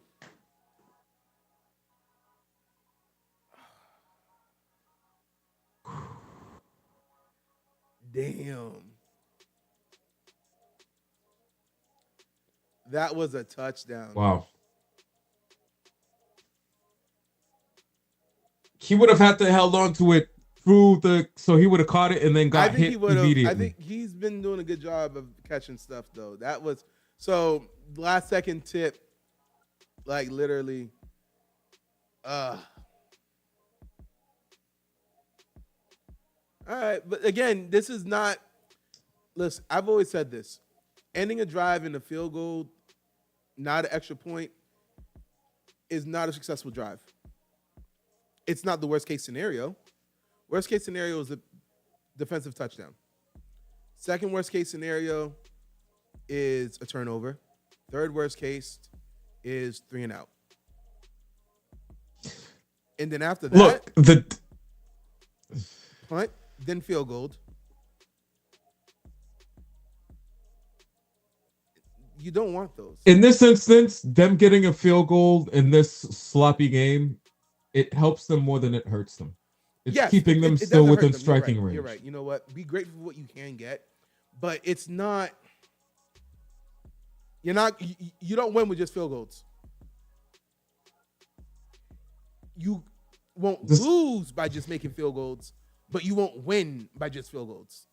Just keep Hey, it, in the just keep early it human. 2000s, remember the Ravens defense? You could win in that era by just making field goals all game. You could hit 5 And field that's goals and how win the someone game like Trent 15. Dilfer won the Super Bowl ring. Okay. But today's game is very much meant and designed for a high octane offense, high scoring games. So, no, you can't go the route of they're getting touchdowns and you're banging home field goals and think that that's going to work.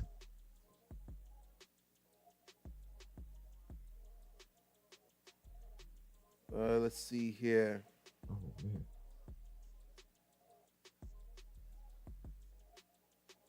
So give us the inside scoop. What are you hearing about tomorrow night for the game? Because here in New England, we're already making hotel reservations for next round. Just curious what y'all are doing. Right now, what's being said is Pat Fryermuth. This game is going to be on Pat Fryermuth's shoulders. The Texans' weakness, and that's being said lightly, because when you're looking at what that defense is stacked all the way around, the least talented people is their linebacker core. So Pat Fryermuth down the middle is where we're gonna try to run, and hope to catch them slipping on some occasions and get Fryermuth down the middle, go down deep. So if you're gonna do a bet for the Steelers, if you want to make a parlay, put the Steelers winning outright, because I think right now we're not the favorites. What's the spread on that game? You know, you will know. You will know. I don't know right now.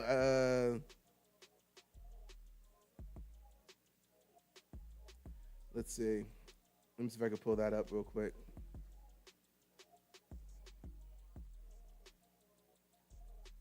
Hold on 1 second.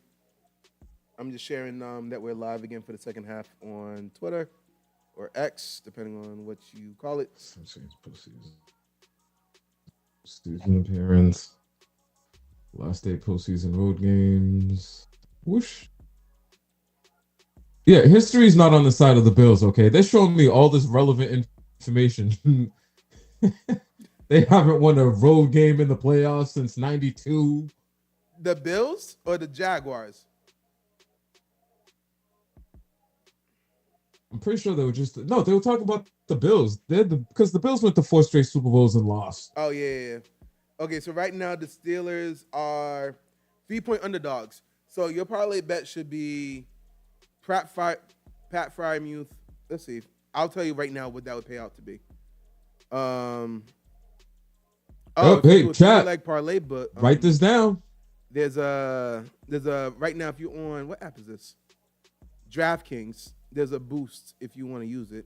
So I'm gonna put the boost on. I'm gonna put Steelers with the spread, and let's go with receiving props. Nah, I feel you too, Stock. I want to see the Jags win this game too. I'm sick of the Bills. That's what's up. Pat's Jag. Let's start a new playoff rivalry. If the Steelers win, in order for the Steelers to win, Pat Fryermuth would have to be a big piece of it. So right now, I'm also going to add, if you just did Steelers. Oh, wait a minute. AJ Brown is back this week. DK Metcalf, you mean? Not AJ. DK Metcalf is back for the playoffs. He is. Yeah. So right now, 3 or more catches, 33 receiving yards. With the Pittsburgh Steelers winning, $10 bet would get you $35 on a payout. If you want to go spicy. Oh, what? Put Kenneth Gainwell with 4 catches. It brings it up to a $46 payout. That's without the boost. With the boost. Whoa. Hold on. Y'all who won't win? Y'all the Pats McNuggets or y'all who? Win. The Steelers won't win. Oh, okay. Then yeah, Again, I'm saying in order for Steelers us to are my win, Pat undercut. Fryermuth at least have 3 catches and 30 yards. At least. But you don't think with DK Metcalf coming back, the offense should look better? It should. And DK Metcalf and Aaron Rodgers finally figured it out. They started connecting. So DK Metcalf's going to be in the outside, Freiermuth in the middle, and Gainwell and Jalen Warren with the dump-offs. I'm going to call them dump-offs. Or extended handoffs is what they're calling those screen passes nowadays. Hey, listen. At Aaron Rodgers' age, he's very dependent on these little dink and dunks. Check downs. Yes. Yes. But Aaron Rodgers is also the type of person to also do the check downs and then all of a sudden just whoop, take one deep, see if you will. Oh, look at him bungle.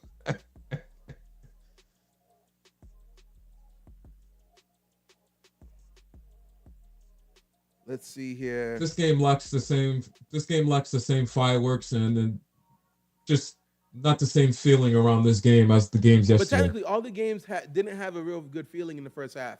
It's really midway through the third quarter, about to be the fourth quarter, is when the game started picking up. You think so? For example, the Rams got off to a quick start, and then we kind of muddied the waters in the middle.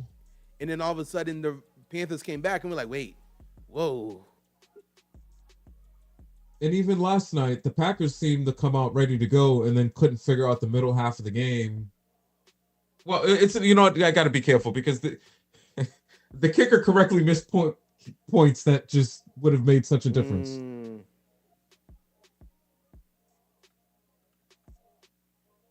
Hey, is that commercial that Drewski is not in right now? Yo, listen, big ups to Drewski, man. Big ups to Drewski. I'm proud for him, man. Like, this man's working hard. You know who needs to be working hard? He needs more, damn, I forget. Trey Rags. I know his jokes are really, really dark. Oh, okay, I know him. I think I follow him on X or something. Yeah, nah, he needs some more love, man. He needs some more love. All right. So hold on. To see, did we finish all our talking points about the games yesterday? We didn't talk about the Rams. After what the Rams did, okay, let's go back for the past 2 weeks. The Rams against the Falcons, that was a loss. Last night against the Panthers. Do you still have the same confidence in the Rams that you did before? Or are you kind of like, hey, something's a little funky here? See, last night's game, the tough part is when they started off fast. When they need to get the job done, they got it done. It's just you want to see them be a bit more consistent through the middle half of the game. It felt like they were force-feeding Devontae Adams. They forgot that they could run the ball until late. And Puka's going to be Puka, so you don't have to worry too much about him. Chill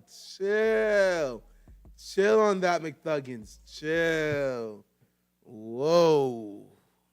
Were you there, McThuggins? Is that how you know? Like, how you know? You were there? Like, oh.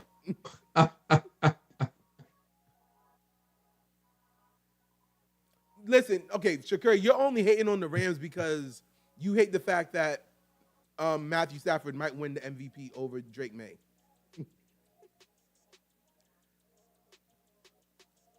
So no, listen, May had a better season than Matthew Stafford. If Matthew Stafford wins, it's going to be a kind of lifetime achievement award. Hey, this late in your career, you're still doing great things. We're going to give you the MVP. Drake May had a better season. Come on. Yeah, I'm not mad.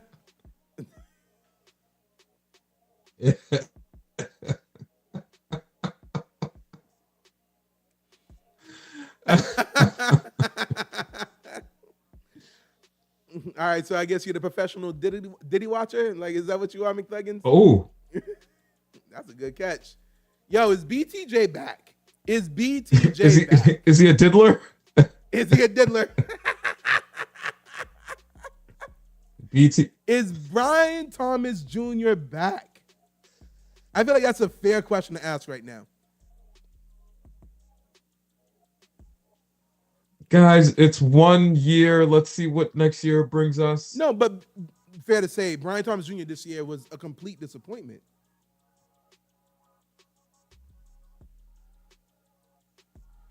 You don't think so? Remember, in fantasy football, I believed in Brian Thomas Jr. so much, I traded JSN for Brian Thomas Jr. Worst trade in fantasy football history.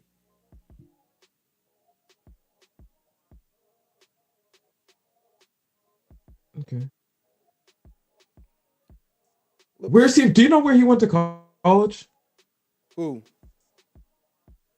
This is only his second or third year as well, right? Brian Thomas. Didn't he go to LSU? Yeah. He had 707 yards this year. That is disappointing. I mean, the holy grail for most wide receivers is at a bare minimum 1,000 yards. And 2 touchdowns. He had a really down year. Oh, damn it. As rookie year, 1282, 10 touchdowns. Second year, 707, 2 touchdowns. It's been a real bad year for him.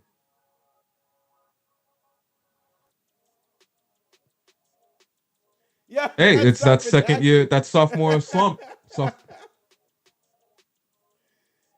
I saw. Yeah, wrong files, McNuggins. Wrong files. Get rid of Wrong it. files. Woo. Look at that. See, Trevor Lawrence is making those plays right now.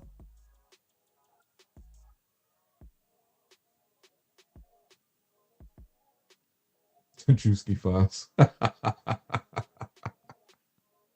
Okay, so let me ask you this then. Because earlier we were talking about, is this a successful season for the Jaguars?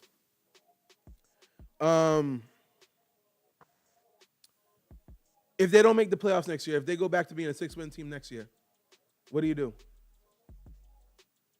Then this year was just a blimp. It was just a lightning in a bottle How do you situation. fix it? Because I want to be in the mindset of how do you fix some of these teams? Oh.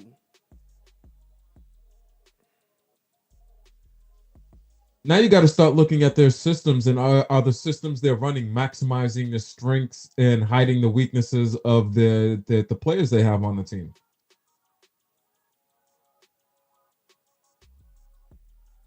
Look, Mike McDaniels is out there and available.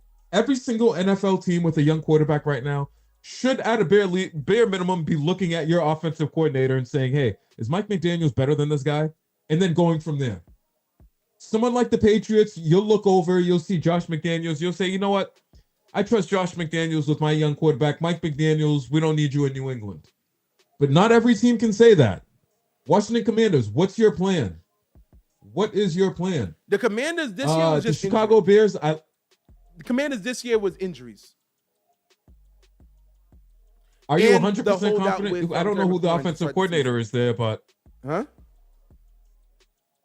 I'm not sure who the offensive coordinator in Washington is, but do you trust him to guide and get Jalen Daniels to the next level? Oh, did you not hear Cliff Kingsbury got fired? From Arizona? No, well, he was the OC for the Commanders. He was Jaden Daniels' OC. They let him go. They promoted the quarterback. Go coach to get the Mike OC. McDaniels. Yeah, so they promoted. Oh, well, that they solves that promoted the problem. quarterback coach to the new OC. So I do want to point out there was a tweet I just seen. So this is find it again. This one person. Hold on, I want to make sure I give credit before I get called like stealing tweets or whatnot. Let me see here again. His tweet reads, and it was, where was it? Here it is. Oh my God. I hate how my things just keep jumping. Big Sean, Shawnee Bravo Sr. on Twitter, literally said, if the Bills don't win this year, Josh Allen can forget about getting a ring. Do you agree with that? I like the sentiment. Listen, real or not, the Bills, maybe they have a curse or something going on with them, because you give him the wide receiver, you take away the wide receiver from him. The common denominator in everything that's been going on in Buffalo the past few years is Josh Allen.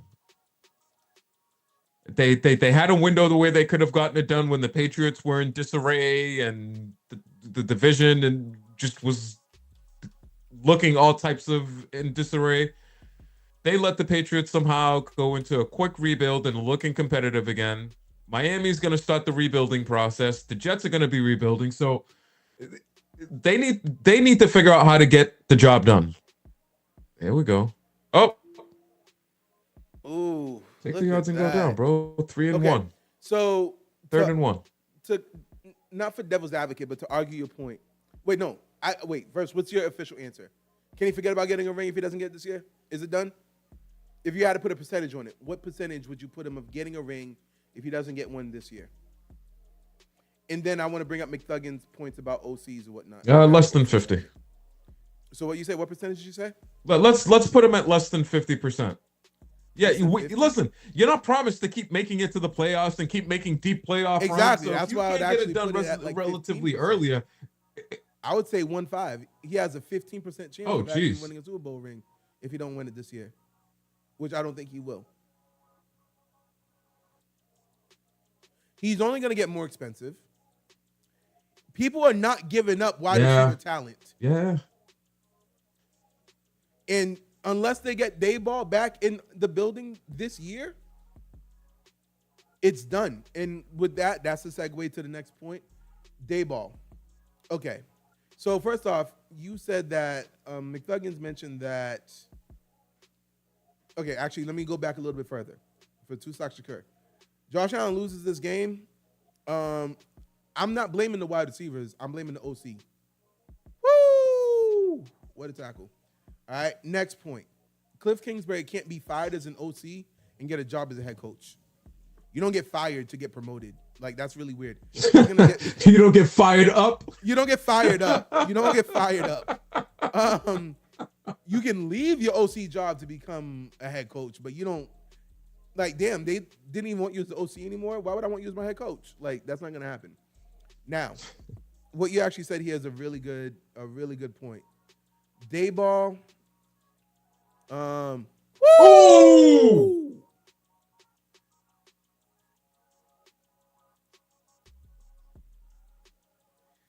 Okay. Dayball being OC. Oh, actually, let me go back to the 15% chance that I gave Josh Allen to winning a championship. And the only reason it's 15% is because the Jets and Miami is nowhere near figuring out their future right now. If the Jets and Miami was hold on. If the Jets and Miami, let's say if Miami somehow was able to get Lamar or whatever like that or something like that, if there was another team in the AFC East that is going to be a contender for the next 10 years, then it would be like 5%. But because it's only the Patriots he really has to worry about for the time being, I'm okay with that. Now. But hold on. We recently saw a pretty rapid rebuild with the Patriots. Depending on who the Jets and the Dolphins go with in terms of their next coach. But we were Could talking a about the 3-year Jets yesterday saying a coach is not enough. They need Jesus. Remove the Jets. Let's focus on the Miami Dolphins. The Miami Dolphins got no cap right now. And their draft pick is not going to be what they need. At least for the next 2 years, they have no cap, but that doesn't mean they can't start bringing in talent and changing the culture to be whatever it's ultimately going to be. How are you going to bring in talent when you can't afford to? What's their draft pick situation going to be like? They didn't make the playoffs this year. They can't possibly. Don't they have their draft picks? Top 10. They're outside the top 10. Their record was like a 7-10 or something like that. You know what? They were still battling to almost make the playoffs. Yeah, they were. You know what? They went on a good win streak. They went on a good win streak mid-season. So, you know what I mean? Like, because there's no one in the AFC East really to compete for second place, I have to give him a 15% chance. But let's say so every year he's just going to keep potentially making the playoffs and then exactly losing. And as long as you're making the playoffs, you have a chance. You know what I mean?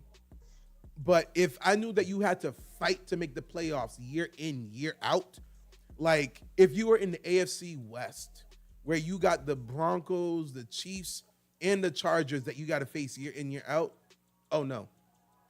I'd be like, you're not. It's going to be a battle just for you to win the division. So if you can't even win the division, then you're not even going to be able to play a home playoff game. So you're going to be on the road the whole time. No. Yeah, the Patriots was very lucky. Outlier. I wouldn't call what the Patriots did a rapid rebuild. They went through multiple quarterbacks after Brady. It's been 5 years. How I many wouldn't say years? 5 years is rapid. How many? 5 years? 5 years. That is rapid. That's very rapid. Teams, talk to the Browns. All right, then you know what? My fault. I gotta adjust my expectations. I'm from New England. Exactly. Talk to the Browns. Talk to the Raiders.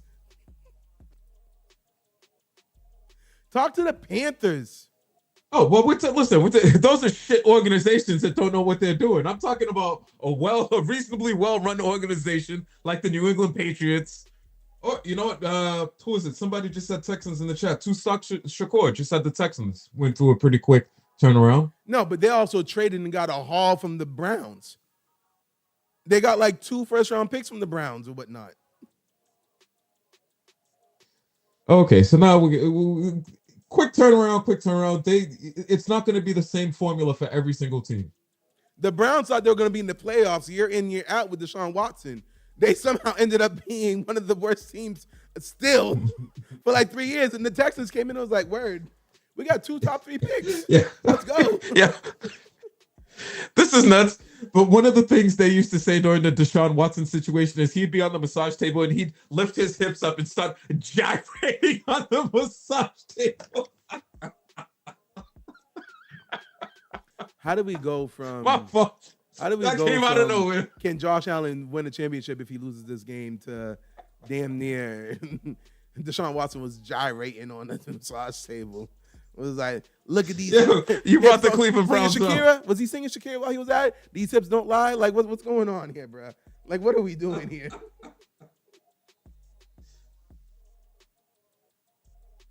Listen.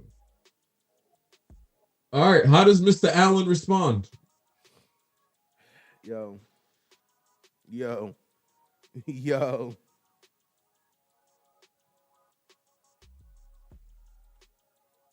Who's a team? I'm trying to think of the last quarterback of the last team that year in and year out pretty much just makes the playoffs and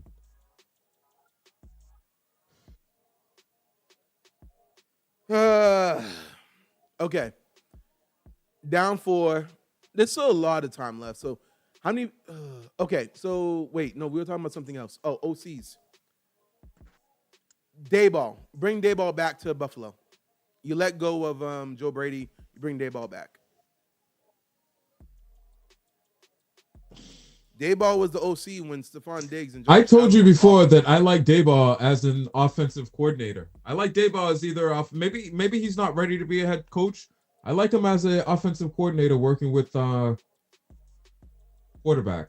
Well, no, he was Josh Allen's first quarterback. He was the OC when Diggs and Josh Allen were in sync.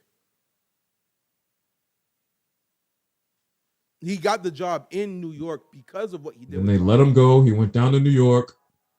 Well, he got the job because of Josh Allen in that sense. But yeah.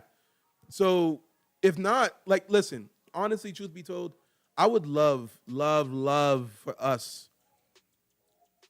I would want this as a Steelers, OC. Not to say that Arthur Smith is not bad, not as bad as I thought he was. All right. But he's not what I want. I wouldn't mind having Dayball. You guys need a modern OC. I wouldn't mind Dayball, Cliff Kingsbury, Mike McDaniel. Those are my top 3 wish lists. You know what all those people have in common? They're younger. And it sounds like the Steelers need to update their program in terms of how they want the organization run, what their philosophies are. We're not playing in the days of smash mouth football anymore. Figure out the 2026 version of what smash mouth football would look like for your organization. Listen.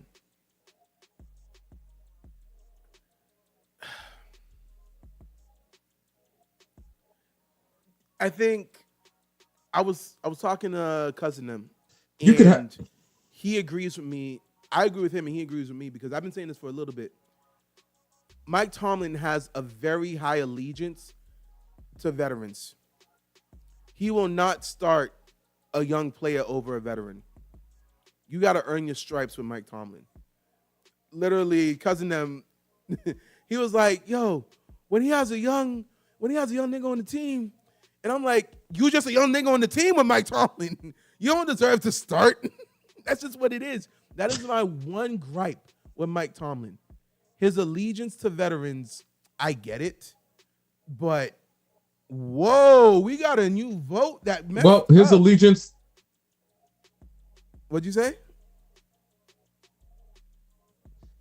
Part of his 20+ seasons of avoiding losing seasons is keeping the right players on the team. Yeah, and that was an almost pick. Yeah, no, but even if it was keeping the right players on your team, sometimes you gotta like, yo, listen. I guess my question is, has he done a good job developing young players? He barely plays them. So how is he really developing them? I will say on offense side, we haven't had an offensive captain or a leader in a long time. I know we've had Russell Wilson, this year Aaron Rodgers, and the year before that was Kenny Pickett. I get it. I hear it. I understand it. If they're your captain, you need Russell Wilson, Wilson, Aaron Rodgers, these are all people who are past their prime. You need someone past who's their younger prime, who can come and you in got a full young and you can offensive actually team. Like, yeah, no, we looked up to Aaron Rodgers growing up. Like, yeah, nah. But, bro, Gramps, like, nah, man. Like, the relatability. You know what I mean? Did you see how the Jaguars, when they clinched the division win, what they did with Trevor Lawrence? A defensive player got him a set of grills. Did you see that? Oh. Oh, no. They got him some platinum grills. No, I didn't. And put it in. It was like thing. Like even Kirk Cousins when he was in Minnesota had more relatability with the players when he was over here with Kirk Cole chains and whatnot. Yeah. Russell Wilson and Aaron Rodgers, they're like, yep, we're here to work. Not the same vibes. Not the same vibe at all. Not the same vibe. You bring Dayball in there, Dayball gonna check some people, and I have no problem with him checking people. But it's just Mike Tomlin, he can relate to the players, but he is like, you got to earn it. Whoop. The problem with bringing a Dayball in is, I can't remember which other team we were talking about this is, he likely still has head coaching aspirations, and the Pittsburgh Steelers aren't a team where there's but he's not in frequently turnover and change. He's not in any chance of getting a head coaching job right now. That Giants debacle ruined any chance he has. He needs to completely repair his, I don't want to say image, but he needs to repair it. Cam Scatterboo disagrees.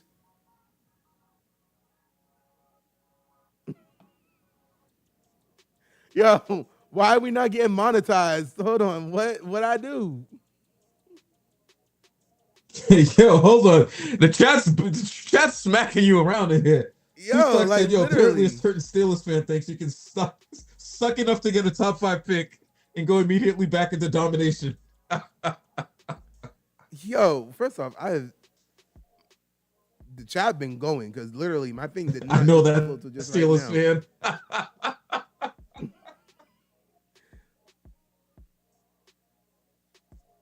Yeah. Okay, so I'm gonna start reading some of the chats. Okay, so we got here. This channel's never getting monetized. What did I do? What did we do? And Maximilian said that luck has. We didn't do nothing today. Huh? What'd you say? It plays a part in it. Timing and luck, because you got to have the right players coming out the draft, and you have to hit on them. Yes, for them to really make an impact on your team. So I understand what he's saying there. Yeah, no. Too bad he ain't lying. Luck has to do a lot. Rebuilds require a lot of luck. Okay, it does require a lot of luck. I don't know what Cam Scatterboo disagrees on. Yes, you can suck and go. If you have a good organization, look at the Patriots. They honestly didn't even suck for 5 years because you guys made the playoffs with Mac Jones. You guys made the playoffs with Mac Jones, so you didn't suck for 5 years. Mac Jones, yeah. So, yeah, no. Y'all talking about that Steelers fan. Look But at use that another Patriots fan. Y'all team as laid an the example, though. groundwork. Y'all showed I how use it's another done. team as an example. Who? Dayball is a vibe. That's why Dayball is a vibe. All right, fair enough. He did spaz out. He had a lot of hard time saying some really chill things. What? I said that he's just a young nigga on the team?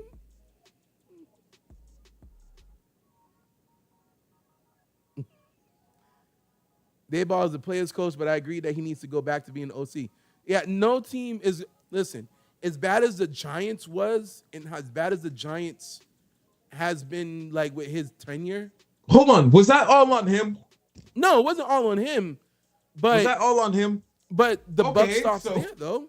Because they didn't fire the GM. The GM stayed. Cool. Joe Which Shane. is why we think he's going to get another opportunity out there as an OC. No, he could get another opportunity as an OC. He's not going back to being a quarterback coach. I tell you that much. Oh, damn it. Yo. You know what, McThuggins? I'm gonna say you're right, and I have to say this because Marvin said this yesterday. For some reason, teams forget they can run the ball until the fourth quarter. Yo, we watched it live with the Rams. They kept force-feeding Devontae Adams. They get to the fourth. It's like, oh, wait a minute. Yo, can we still hand the ball out to the running back? What? We can? It's not illegal? And what happened? That calmed the team down, picked up a couple of first downs, and led to them winning the ball. It's just, I don't know. I get it. It's an offensive league. You want to throw the ball to the wide receivers, but smash mouth football can still get some results. And Josh Allen just threw a touchdown.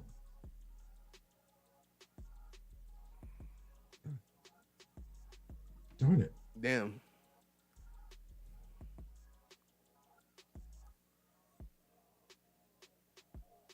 Yo, that's crazy work.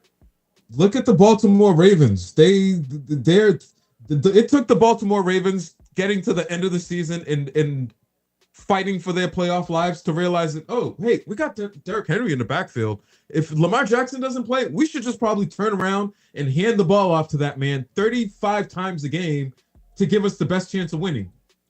Yeah, no, They didn't realize that until the end of the season. They literally. And granted, he's got some fumbling issues that need to be addressed. All right. 9 minutes to go. Who's winning this game? Bills or Jaguars? Lock in your answer now. The Jaguars are about to figure it out. You think the Jaguars are going to figure it out? Hell yeah.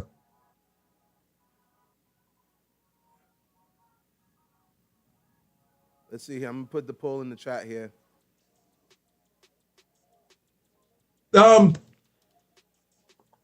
Let's hope the Jags come. That last Jags drive was pretty good, and if they can build momentum off of that, it should lead them to victory. It's only 9 minutes. If they can put together a nice 5-minute drive, score a touchdown, make it so that the Bills have to score, goes a long way. All right. Here we go. Lock your answers in. Fourth quarter. Ooh. Someone still got hope in the Bills. No, and I'll be honest with you, I don't blame that person because all year long we've watched the Bills do this. Come the fourth quarter, they put together the right 1 or 2 drives, and then they walk away the winners of the game. The Patriots were up nearly 20 points or 21 points on them recently and lost that game. I've seen this before. I've seen it. I've seen them do it too. They did it to another team as well this year.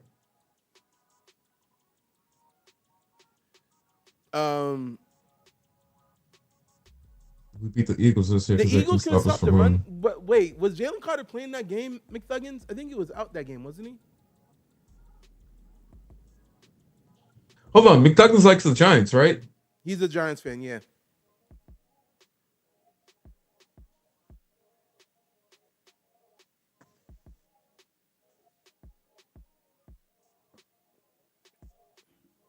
Yo, chats are flowing. Love to see it. And again, thank you guys for coming in. Also, don't forget to like if you ain't like it before.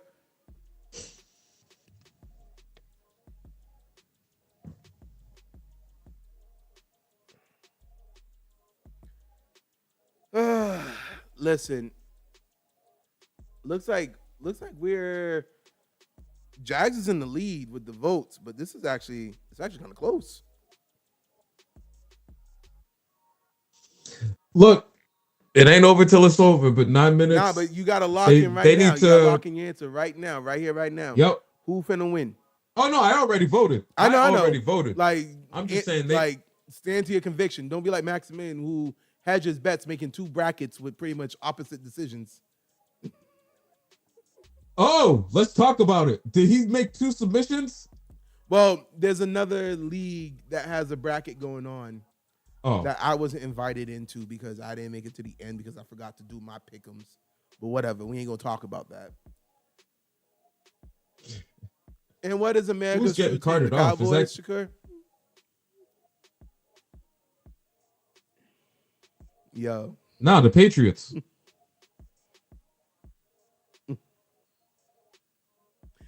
And the country ain't right now, so I guess you ain't winning one today.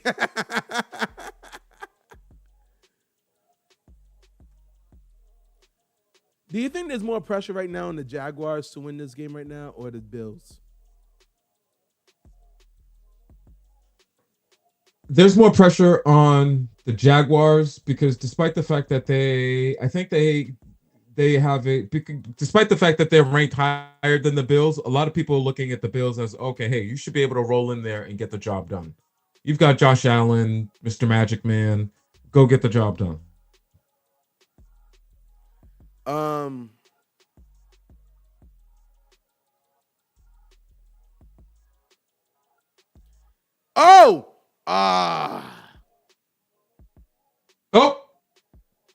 Hey, it's okay. It's okay.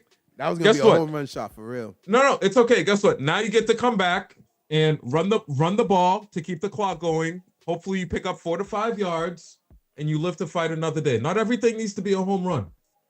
That's how I used to always beat people with Madden back in the day. They would pick a team with a dominant wide receiver, and I would come out there and run the ball 4 yards, 5 yards, dink and dunk my way to victory. So the Patriots winning the Super Bowl is the equivalent to Katara finding the boy in the iceberg or something like that? That's crazy work. What a parallel. What a parallel.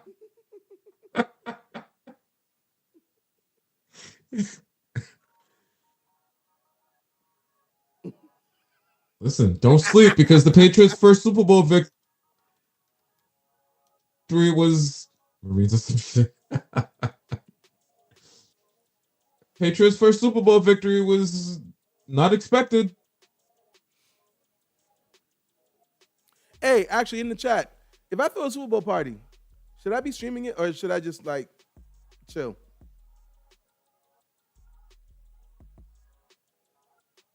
Nah, because if we stream it, we might never make it to monetization. Hey, we don't know what might get said. First off, we can't get demonetized if we weren't monetized to begin with. All right. And again, I still don't know what I said. Well, let's keep it clean. What did Jerry say? It's been more than 5 minutes. The swearing is okay.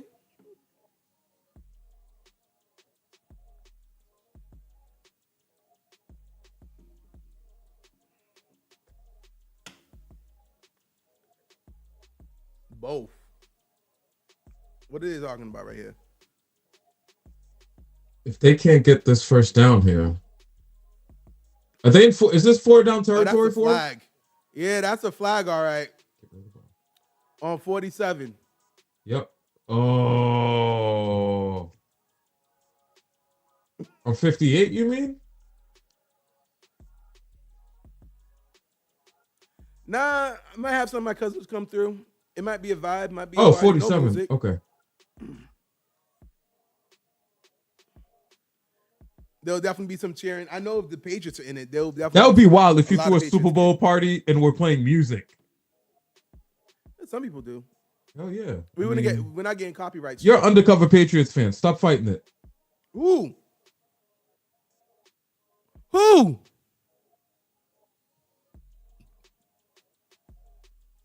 Exactly. I ain't no undercover Patriots fan. Listen.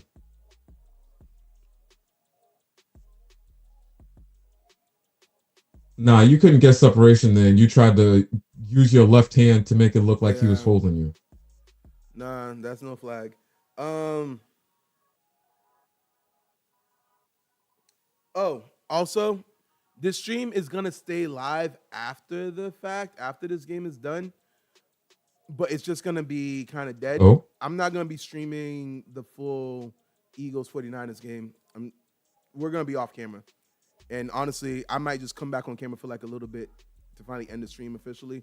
Maybe for the second half of the Eagles game if it's close. Actually, no, I'll close the stream down after this game. So the stream's gonna be closed down, but keep an eye on our Twitter.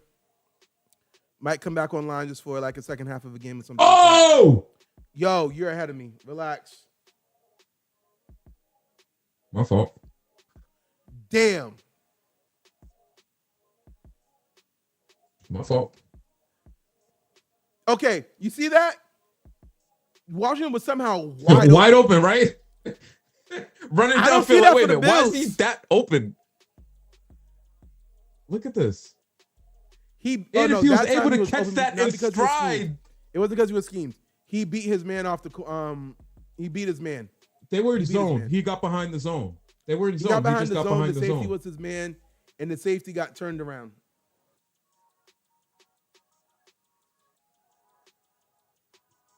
All right, he at least picked up a couple yards. Josh What you want to do is to end the game is crazy. And you're right. The way the clock is going, McThuggins, it really does look like the Bills might have last possession. And that's all the pressure on Josh Allen.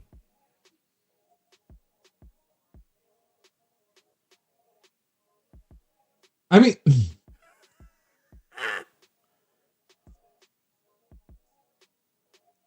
Joey Bosa's tired or hurt. I'm not sure.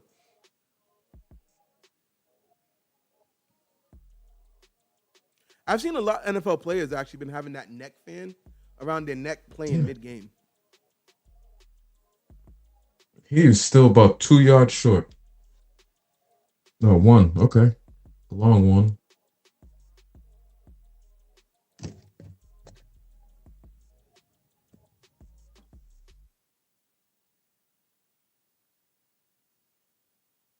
Just rebooting my stream. See if I can get newer. This is 4 minutes is a lot of time. And it is. The thing is that the Bills will need a touchdown, and that's the wild card. Ooh.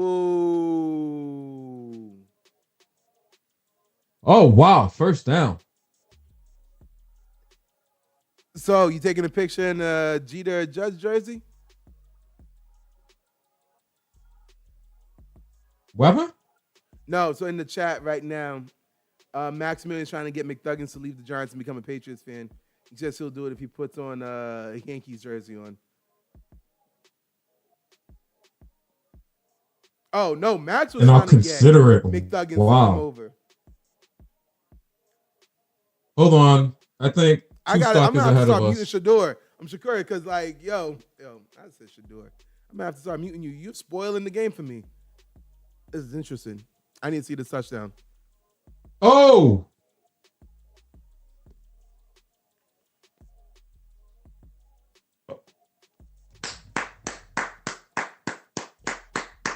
I, for one, think Travis Etienne has somewhat underperformed in Jacksonville, but it's not that. It's last year. The coach never liked him. I think he had to deal with some injuries.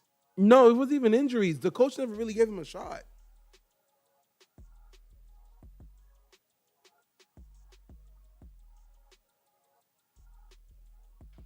You work your ass off to make it to the NFL, and then what prevents you from potentially being great or etch your name in the stone is, hey, my head coach never liked me and never gave me an opportunity. Think about that. No, like, honestly, so I really always wonder, when you're a head coach and like, oh, this player is not that great, I can't make it work with him, whatnot, Then he goes somewhere else and he's thriving. What do you say? Like, what can you say? Duval. He's a system player, you know? Oh, that's what you say? So then as a coach, you couldn't maximize your system to get him to work?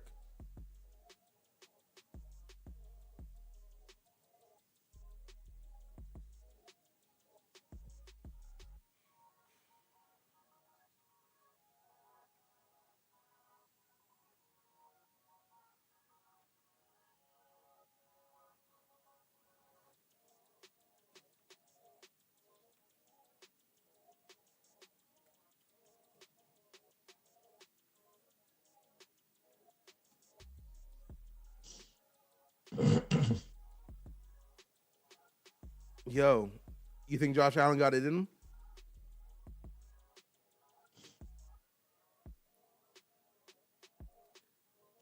Do you think Yes, because he's done it all Josh Allen year got it in him? in these circumstances. He's done it multiple times this year. I'm hoping he doesn't get it done because my pick is the Jags. But I've just seen this too often where instead of stomping on the Bills and putting them out, or any other team for that matter, you give them a chance and then you find out. You FA and FO. Fafo.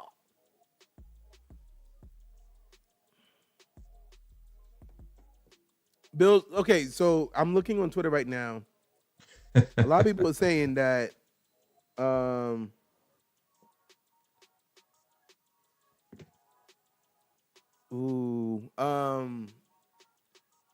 what's his name? McDermott's getting fired if they lose this game. Agreed?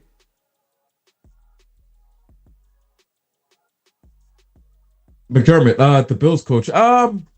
Again, another coach where, hey, we're not struggling to find a quarterback. We presumably have the quarterback we think we could get this job done with. Why isn't it happening? We gave you a great wide receiver weapon. We took it away. You've got James Cook is a great running back. He's a very good, very, very, very good running back. Why is the job not getting done? Very true. You know what? But Reddy, listen. Every time I start making these coaching arguments, I hear you in my head. Yeah, but who's out there? Yeah, but who's out there? Come on, who's out there? I'm glad Tell me to who's know out I there. got some sort of an influence on you.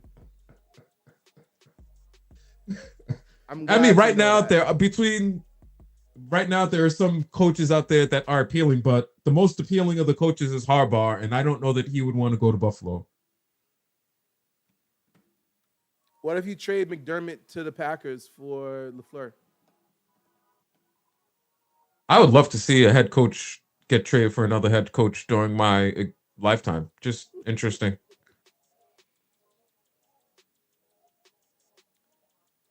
I know that happens in the NBA. Can that happen in the NFL? Yeah, Hold on, it did because coaches. I think the Jets had to give the Patriots gave up a pick to the Yeah. Jets when they got Bill Belichick from them. Yep. From them. Coaches get traded in the NFL. Yo, talk about an ego boost. Hey, I'm one of the few coaches that's ever been traded for. They gave up capital that they normally use for players. For me.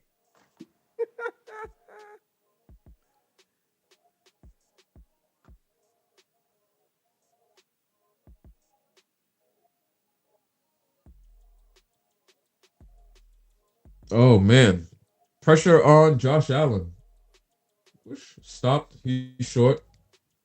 This is clearly 4-down territory, so. Oh, for sure.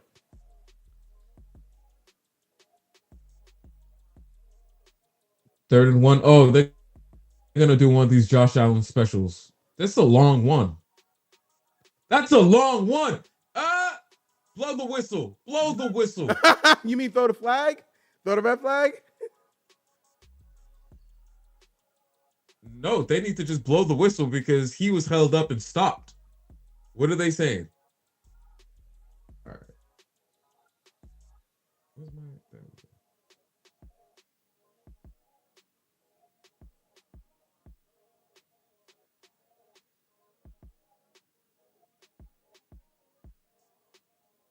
my... A virtual measurement.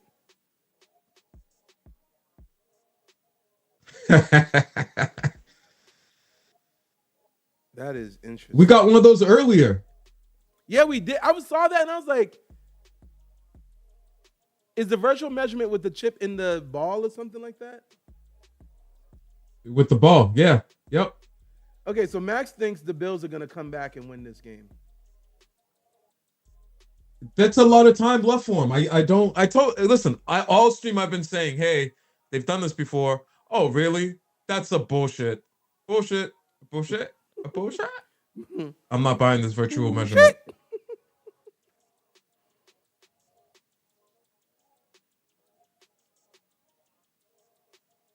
Damn.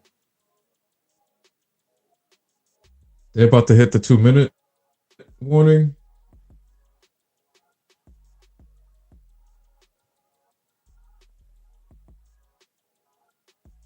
$50 yards in 2 minutes. Still way too much time.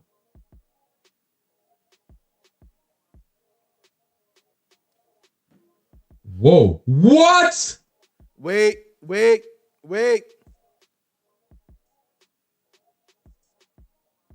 Why is Brandon Cook still running around in the NFL making deep catches? Why? That's all that man has done his entire career. That's insane. That is Brandon Cooks, right? That is insane. Oh, man. That's insane. Why wide receivers in the fourth quarter running around wide open?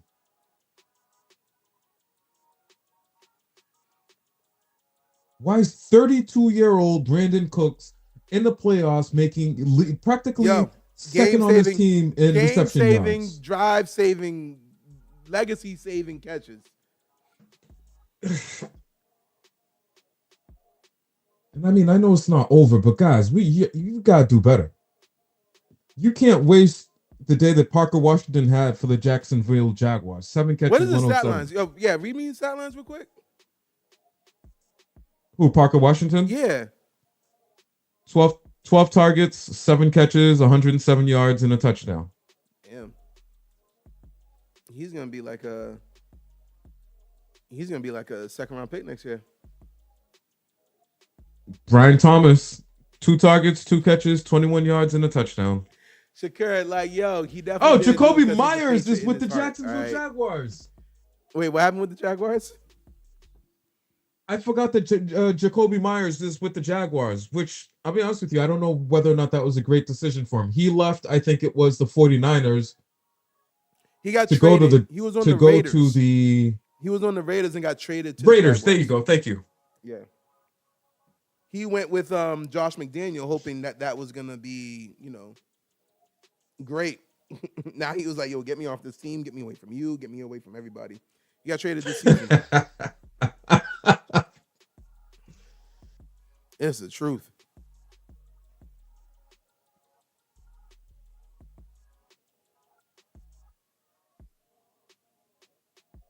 Yo.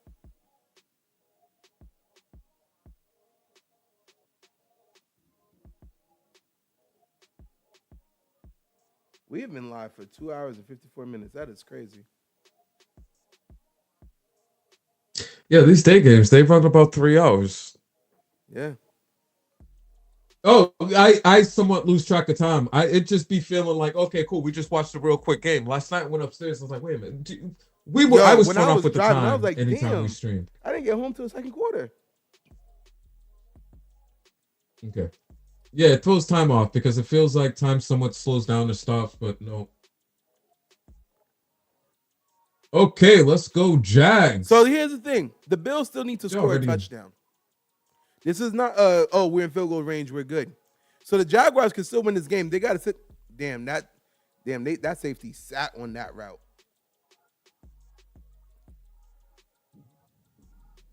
So we just can't give up a touchdown. Yeah, they're less than 20 yards away, but just don't give up a touchdown.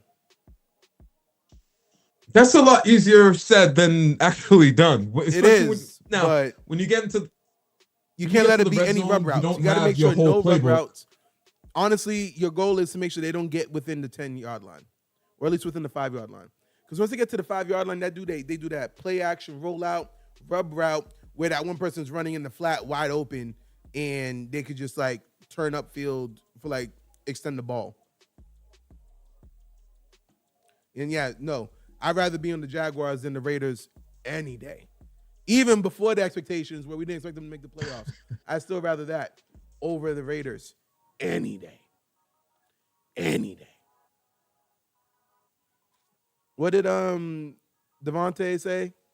To this day. To this day.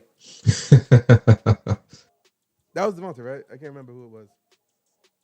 I think so. Hold on. So, McDuggins, you saying for the Patriots game or for the Eagles game?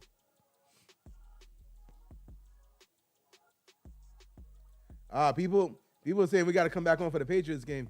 He doesn't like streaming Patriots games, especially not in playoffs. He wants to truly fan listen. out.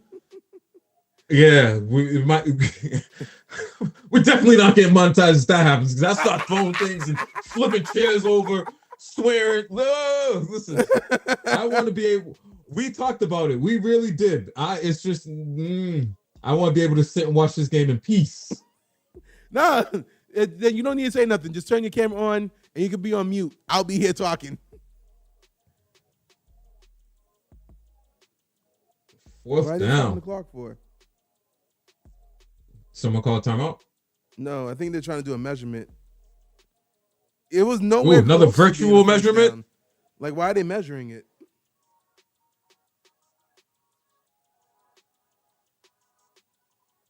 Oh, Jacksonville called the timeout. Okay. Yeah, he didn't get that. He's short for sure. Yeah, because Jacksonville now has to.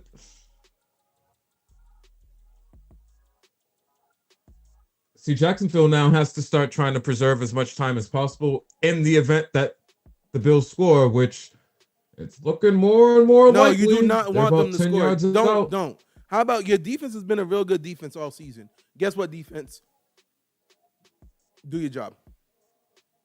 I hate to say it. Earn your paycheck. Yeah.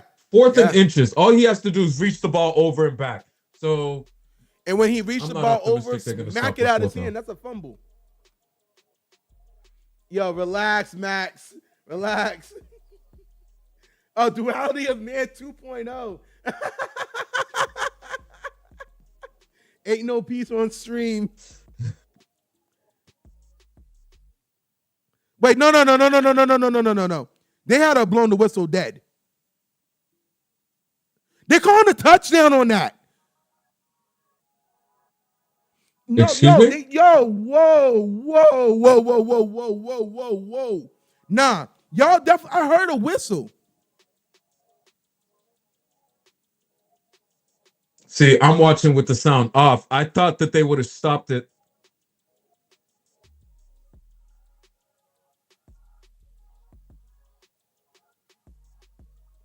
One, he didn't get a touchdown. But no, for real, how did they not blow that down?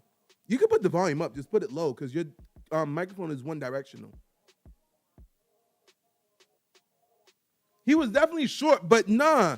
Like, the Jacksonville players gave up on the play because they thought the whistle was blown. That's not something that they can challenge. Hey, we think, but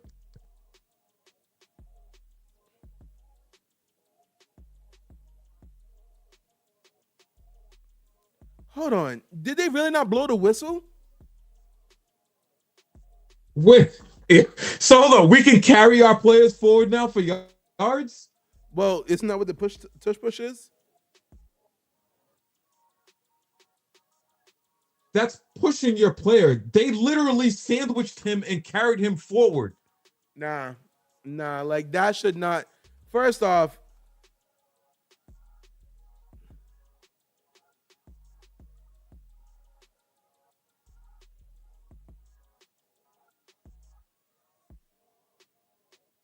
I don't know how to respond to this. Like, okay, the fact that Jaguar now they have to get into strategy mode. Hold on.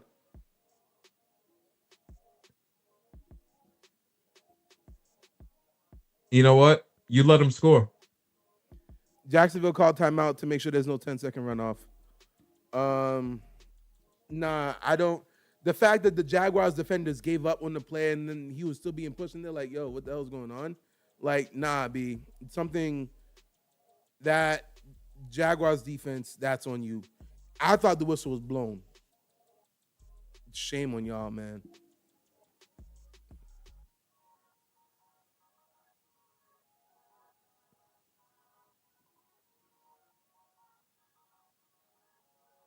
This is not how you want your season to end, on a No, it's not. BS play like that. No, not at all. Yeah, they told him, let him get the touchdown. They pretty much said, just get the touchdown.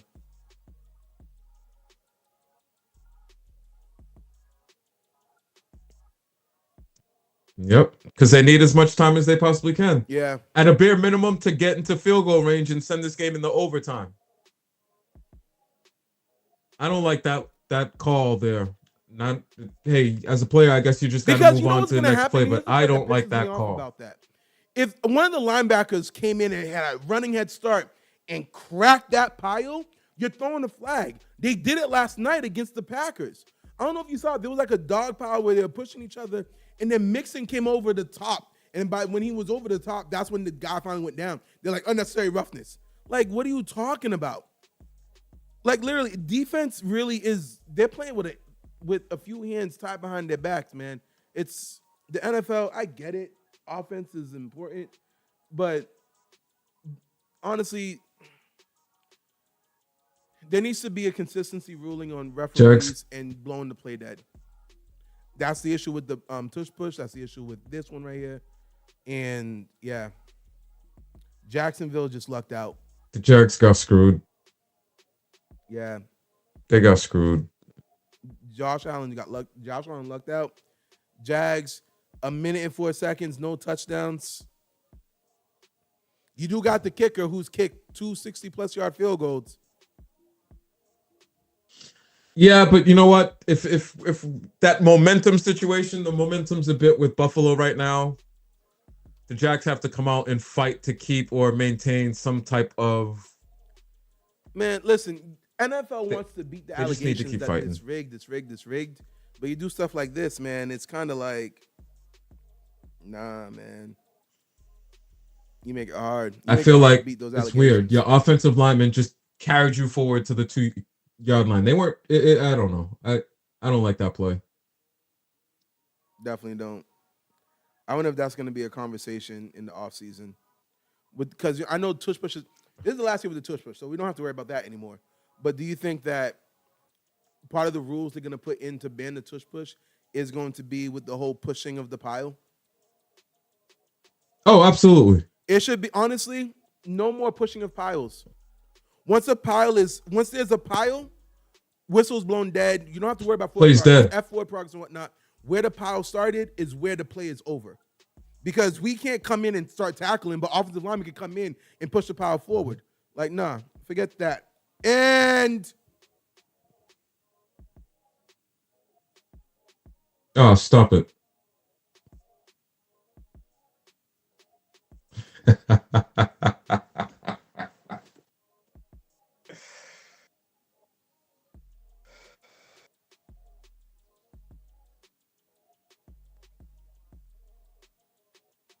nah. Listen, if we win, when we win,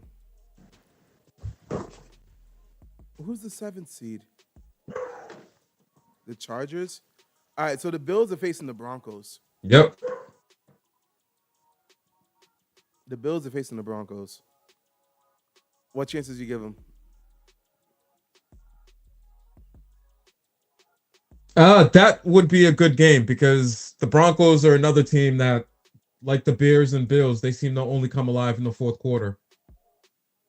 Oh, damn. What a way to end the season. Nah. Well, stream, there you go. Oh, man.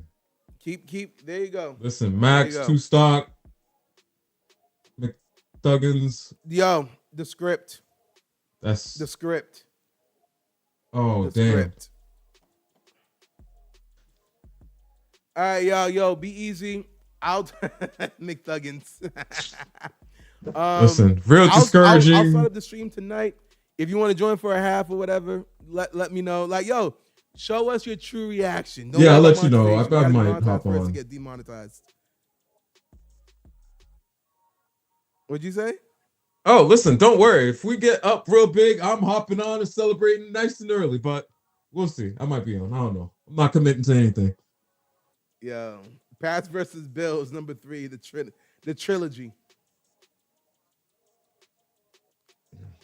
Goodness. The only way the Pats would face the Bills in the next round would be for the Chargers. No, the Chargers have to beat the Pats.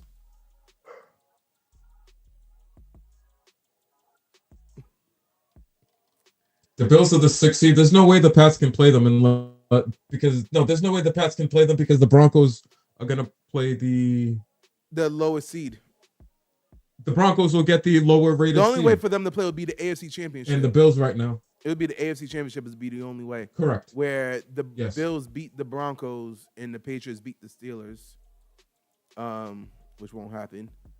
And then at that point, that would be the only way for it to happen. So, yeah, it's not going to happen.